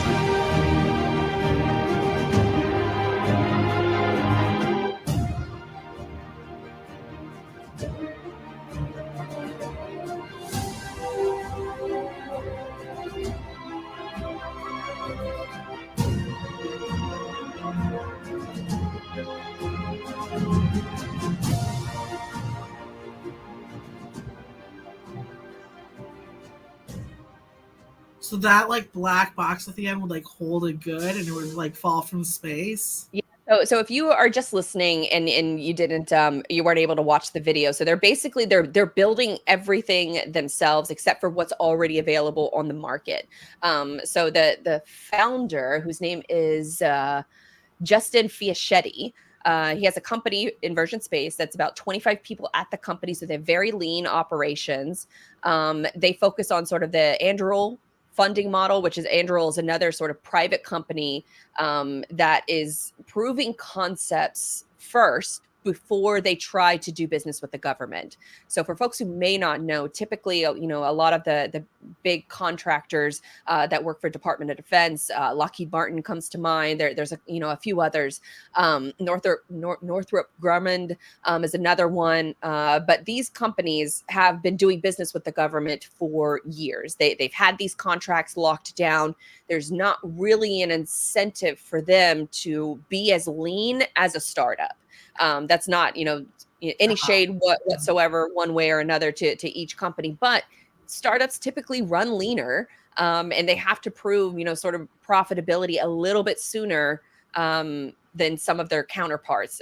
Now you can they are funded. I think their first round was only $10 million. And I say only with obviously salt, but you're going to space, like $10 million is a drop in the bucket compared to someone like Boeing that's wasting billions of dollars on equipment that doesn't work. But yes, so their goal is to be the shipping container, but in space. And that little capsule that you saw, those are the capsules that have the goods inside of them. And so they're the way that they sort of pitch it is that we have the same products in each of our warehouses in each of these capsules.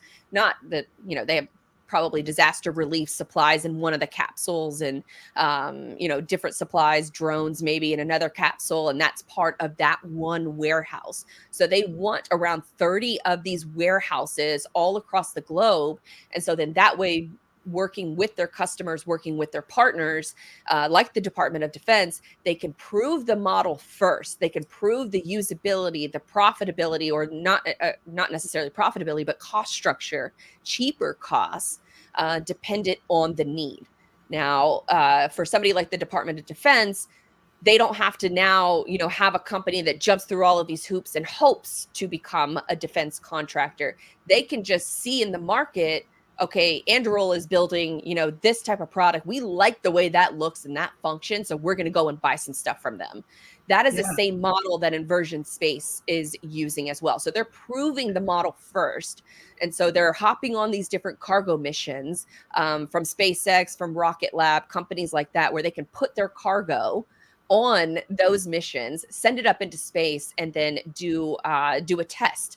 And so when that video, that was one of their tests, by taking one of those capsules that have the goods inside of it, and then focusing on the wherever it is in the globe that somebody is going to need those supplies. Yeah, so the 30 cargo spots around the globe that acts as a distributed warehouse. There was a lot of just really good takeaways. Going back to this tweet where they kind of break down a lot of these different functions. It's their next big launch is happening in October with their device called Ray, and that device is going to be their first test run of this concept, of this product. So when Ray goes up into space, then they'll really be able to test it. So in the video that we played, they're testing that capsule from high altitude planes. The next test will be testing it delivery from space, and that's coming up in October. I'm really surprised that no one else in our industry has covered this yet. Hopefully that we'll have some more coverage afterwards, because I really love this concept, and I can't believe that there are people out here that are thinking this way. One of their taglines is making space a transportation layer for Earth.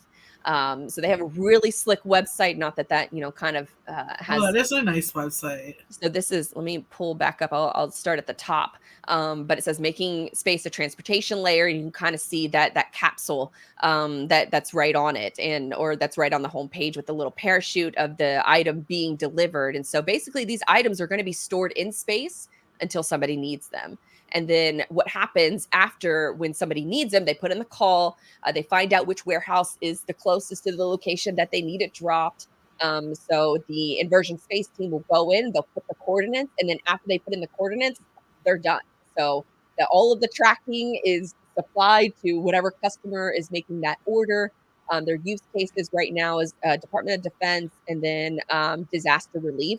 And so once they prove the model with those two markets, then it kind of opens up the door to do more of like the privatization.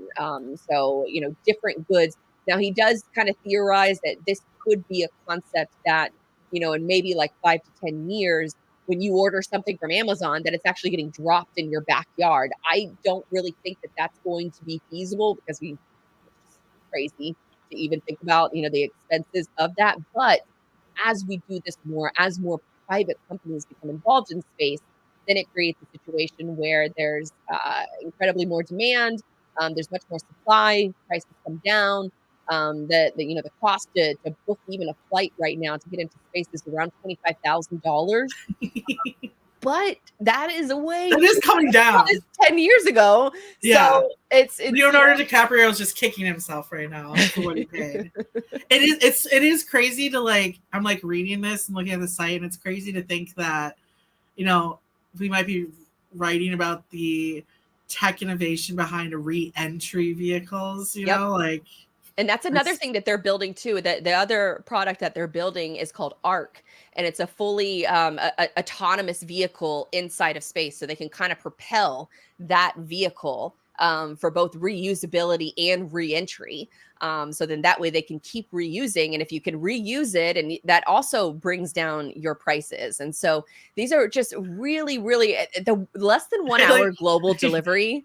I like if you go up though, the and I'm sure it'll go down, but if you go back up to the ARC, it says mission duration less than 5. Oh, so it probably means it can be in space for about 5 years. Okay, yes. Cool. So I was like, in space for you're gonna get your item just 3.5 years from now. But that landing accuracy within 50 of the GPS coordinates is just crazy.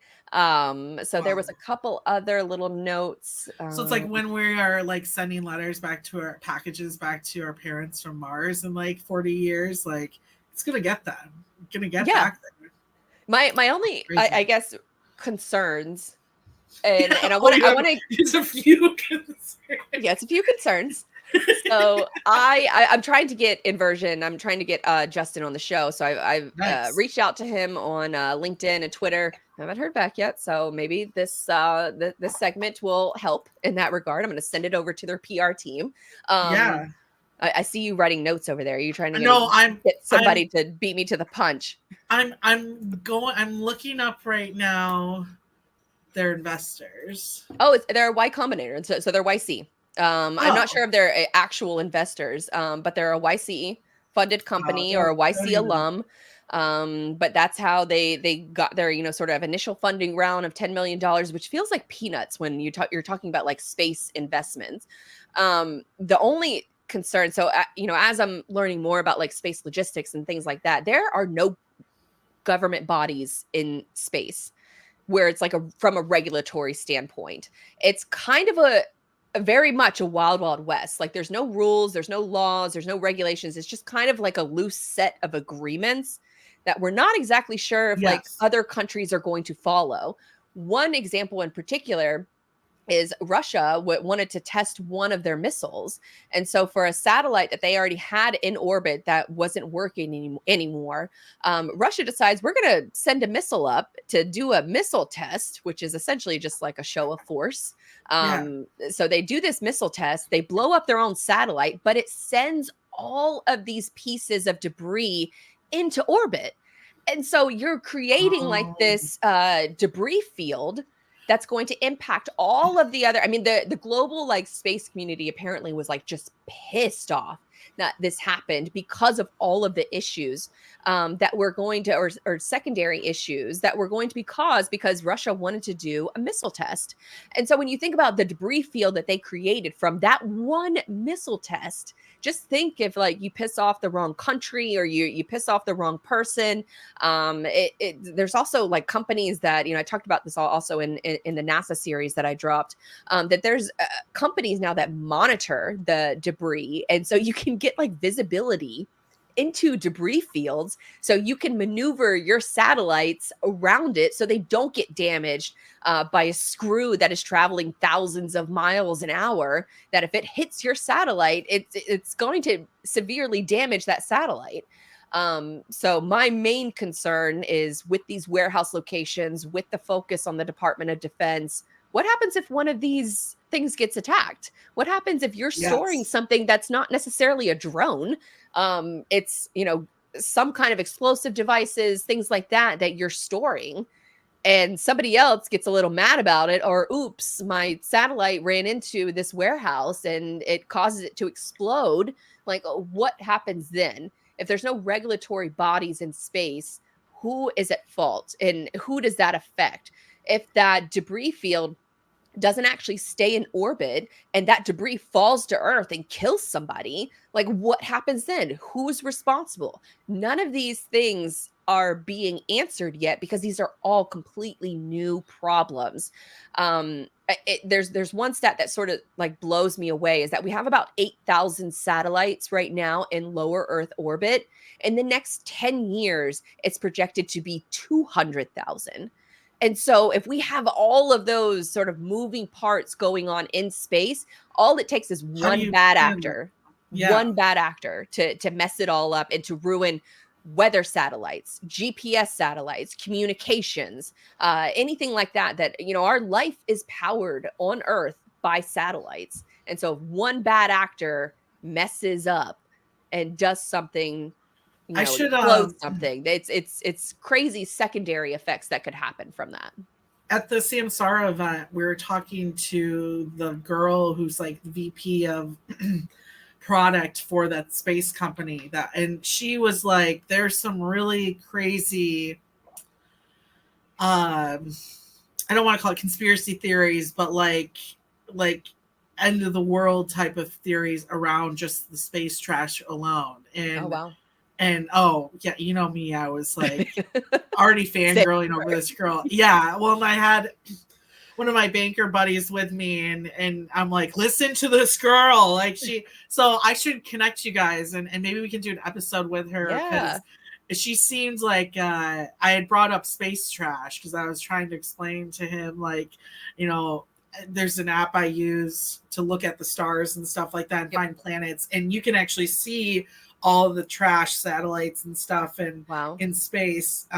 And she brought it up as like a huge deal and like looked like it was like a doomsday event situation. So I 100% agree, and we have someone working on the inversion interview for you. So Oh, hopefully, yes. for those out there, you'll be able to have that episode soon. Come on, Justin, get on the show. We want some of these questions answered, which I'm sure that Yes.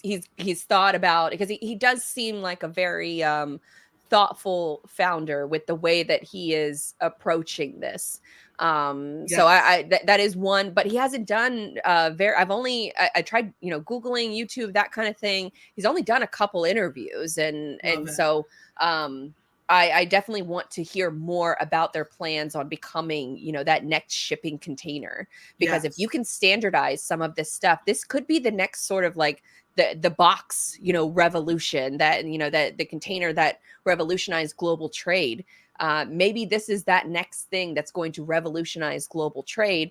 Costs continue to come down. I mean, obviously, this is not something that's probably going to happen in the next 5 years, but it might happen in the next 10 years, especially with the growth of Yeah. space. And we just saw the Polaris mission the other day, when you have four just civilians that go on a commercial flight and get to do a spacewalk. So So these things cool. are happening at a rapid pace, and I don't know that a lot of people are aware of everything that's going on. So I am going to link to a couple of the interviews that I found, just to prep for this story, because I couldn't believe it hasn't been covered. I mean, if you're calling yourself the next shipping container, this to me needs definitely some more eyeballs on it. And I would love to know, from the shipping community, on what they think the likelihood of something like this will mean, because there's a lot of debate also around the supersonic planes. And that was supposed to be sort of the next wave of revolutionizing delivery, is with these super or hypersonic planes.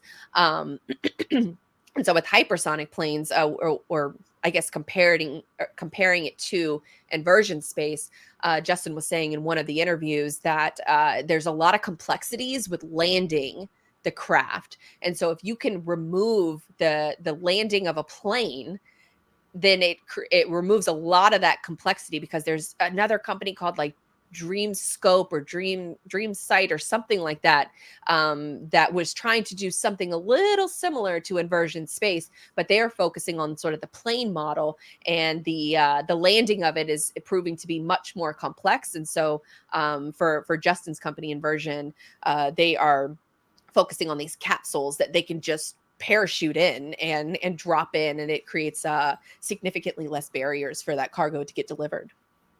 So crazy. Yeah. Looks like he was at SpaceX before too. So Yep. Interesting stuff. I know it is that going back to that Wild Space documentary, a lot of these I'm people gonna come watch from that like now. the same, they come from like a lot of the same companies. I'm really interested to hear, because after watching that documentary, I became such a fan of Robert Peake. I think that's his name. He's the CEO and founder of Rocket Lab. And now I follow yeah, it is Robert Beck, or Peter Beck. That's his name, Peter Beck. Got it finally. But Peter Beck apparently interviewed over at NASA and wanted to work for them because he was such a space enthusiast. And he said that everybody at NASA was talking about all the things that they used to do. They weren't talking Yes. about the things that they wanted to do in the future. So that caused him to not take the job at NASA and to start up Rocket Lab. And now Rocket Lab has over 50 completed reusable rocket missions or takeoffs, versus like a Blue Origin or Astra is another company that they're trying to do, reusable rockets, very much like SpaceX, but they're still running into, a lot of issues. Which you'll see in that documentary, much less, not so much on Blue Origin, but more on that other company.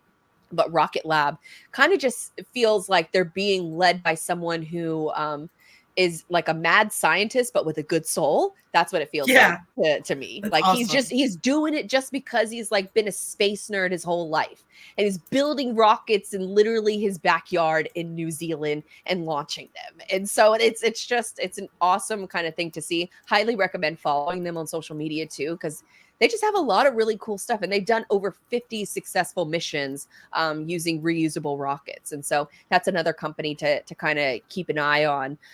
But that documentary is great. And I love the parallels that they were talking about just from the privatization of space and getting into space, and sort of the name of it, wild space, leads to sort of the wild west and sort of the lawlessness of it, and who's going to be making these rules and regulations, and are they going to have a responsibility to follow those rules and regulations? Like it's going to have to be a global effort, because it's not just the United States and Russia that have space programs anymore. I mean, we were talking, India has a very strong space program. Japan has one, that does, just to name a few of these different companies that are, trying to get their stuff into space and trying to ride this wave.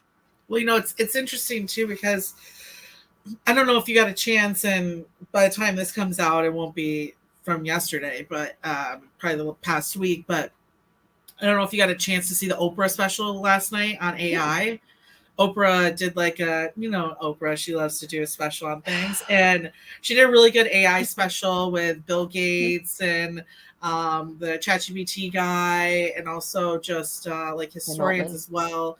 And yeah, Altman. And, something that they brought up, and it kind of reminds me of this exact situation, is like, with the invention of the car, because of how slowly that moved, they're able to at the same time create regulations and rules and driver license protocol and street signs and all that, while that technology grew. And what they're struggling a little bit with AI, and I kind of see the same thing with space, is because it's like ramping so fast, because it's being introduced and it's able to be used. Like, anyone with a credit card, or even get a free version, can use ChatGPT today.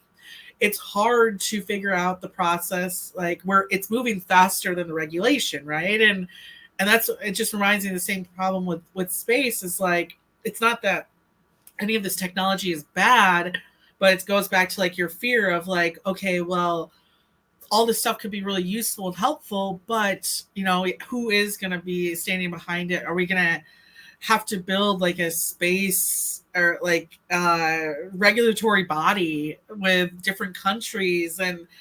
But again, we are already like discovering ways to do the things that regulatory body would look over. So it's like we're running behind the technology instead of like moving along with it at the same time, and building the rules that go with it too. And so it's just an interesting thing to think about, like how can we slow down the adoption, so that we can build the cybersecurity measures to keep AI safe, and again, make sure that it's being utilized in the correct way. So same thing, I think we're going to have a problem with space, which does, make me nervous, as well as I'm sure it does you.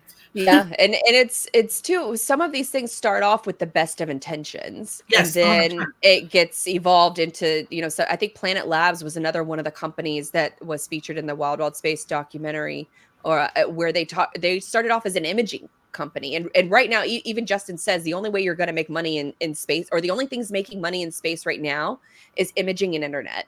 And so he hopes to, be that, sort of, storage company for companies in space for a variety of reasons. That's sort of the ultimate goal. But like Planet Labs, for example, they started off with imaging because they wanted to stop deforestation and be able to take images of the Earth. But then that evolves into, well, who's really going to pay for, sort of deforestation? But somebody who will pay for imaging is monitoring military movements, monitoring equipment movements, monitoring, disasters and things like that. So it's they like have drones. Drones the same way. I need to get clearance from the, what is it, FAA, and the only way to do that is to make it for medical supplies. And so that's why a lot of those startups say, so it's interesting. That's what makes the whole like inventor / investment like arena really fun, because there is this like the speed aspect of it. That's like something I'm sure a lot of people have heard Craig Fuller talk about, right? It's like not just about like, building something, but building it fast, that you're beating everyone to the punch, but also finding that how are we going to make it profitable, right, at the same time. So and profitable, it'll be a fun one to watch. So speed, profitability, obviously, matters for a lot of companies. But then also when you're talking about space and you're talking about all these additional complexities, it makes sort of the rules and the regulations, and then who decides those rules and regulations, and then it makes it all a little bit more, I guess, juicy to participate in, or to I guess kind of hope for the best but plan for the worst, because that was another.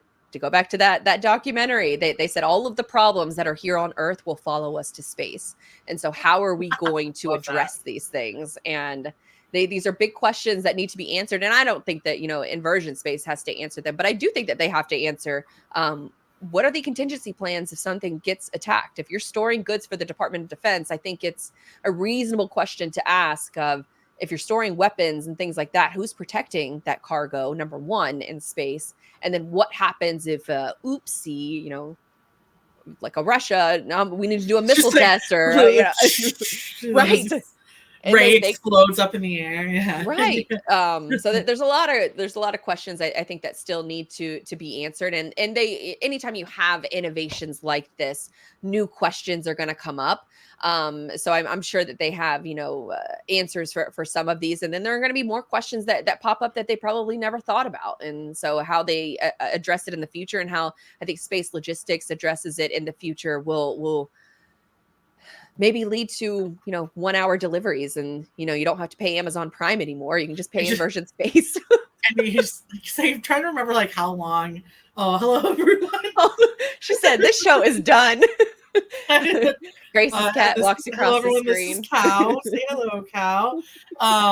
Well, if it makes you feel better, he was just staring into the space's eye for like the past 2 minutes. So I'm like, I don't know. Contemplating the hard questions. Yeah. Sounds like. But remember the Red Bull guy who like fell from space? Like what? Like that took him like 20 minutes to fall. So like for the last 20 minutes of our delivery, we'll just be able to like watch it come from the sky. Might hit you in the head, and then who's responsible? No, it's totally on its way. I can see it right there. All right. Well, I think that's a good spot to end it. We hit over, 2 hours. That's about typical for our shows. So it was great to have you back. What else are you working on in the future? I know Freightwaves F3 is coming up. There's, we'll probably be talking about that for sure over the next couple of months. But anything else you're working on or got your eye on? So we have F3 coming up, so make sure you guys go check that out, and you can use the code the stockout STOCKOUT 24 for a nice little coupon code for you. Excited for that, of course, and I mean, honestly, we're focusing a lot on freight fraud right now and seeing how that's affecting the industry. So you'll see more stories from me on that. Of course, watching the ILA thing over the next month is going to be huge too. So we're covering it in all types of ways here in Freightwaves. Go check that out as well. And it's the end of the year, and I think we're really hoping for a turnaround in the market, right? Hopefully near spring 2025. To say it'll happen in January, February is just silly. That just never will happen for any type of market. I'm excited to see if we finally see a turnaround. I think shippers are looking at their carriers and their logistics providers and saying it's time that we prepare for a turnaround. And let's see what type of market that brings the industry. So excited to wrap up this. It's so crazy to say that. Wrap up 24 and see what 25 brings soon. What do they say? The days are long, but the years are short. So glad to have you back. We will link to all of the things we talked about, including Grace's work, where you can find, obviously it constantly refreshes because she's publishing like 30 articles a day. Maybe not that many, but she's definitely close. But you can find that. If I am using ChatGPT to write all 30 articles, there's no way. That'd be crazy. In my sports blogging days on College Football Saturday, 30 was typically the minimum.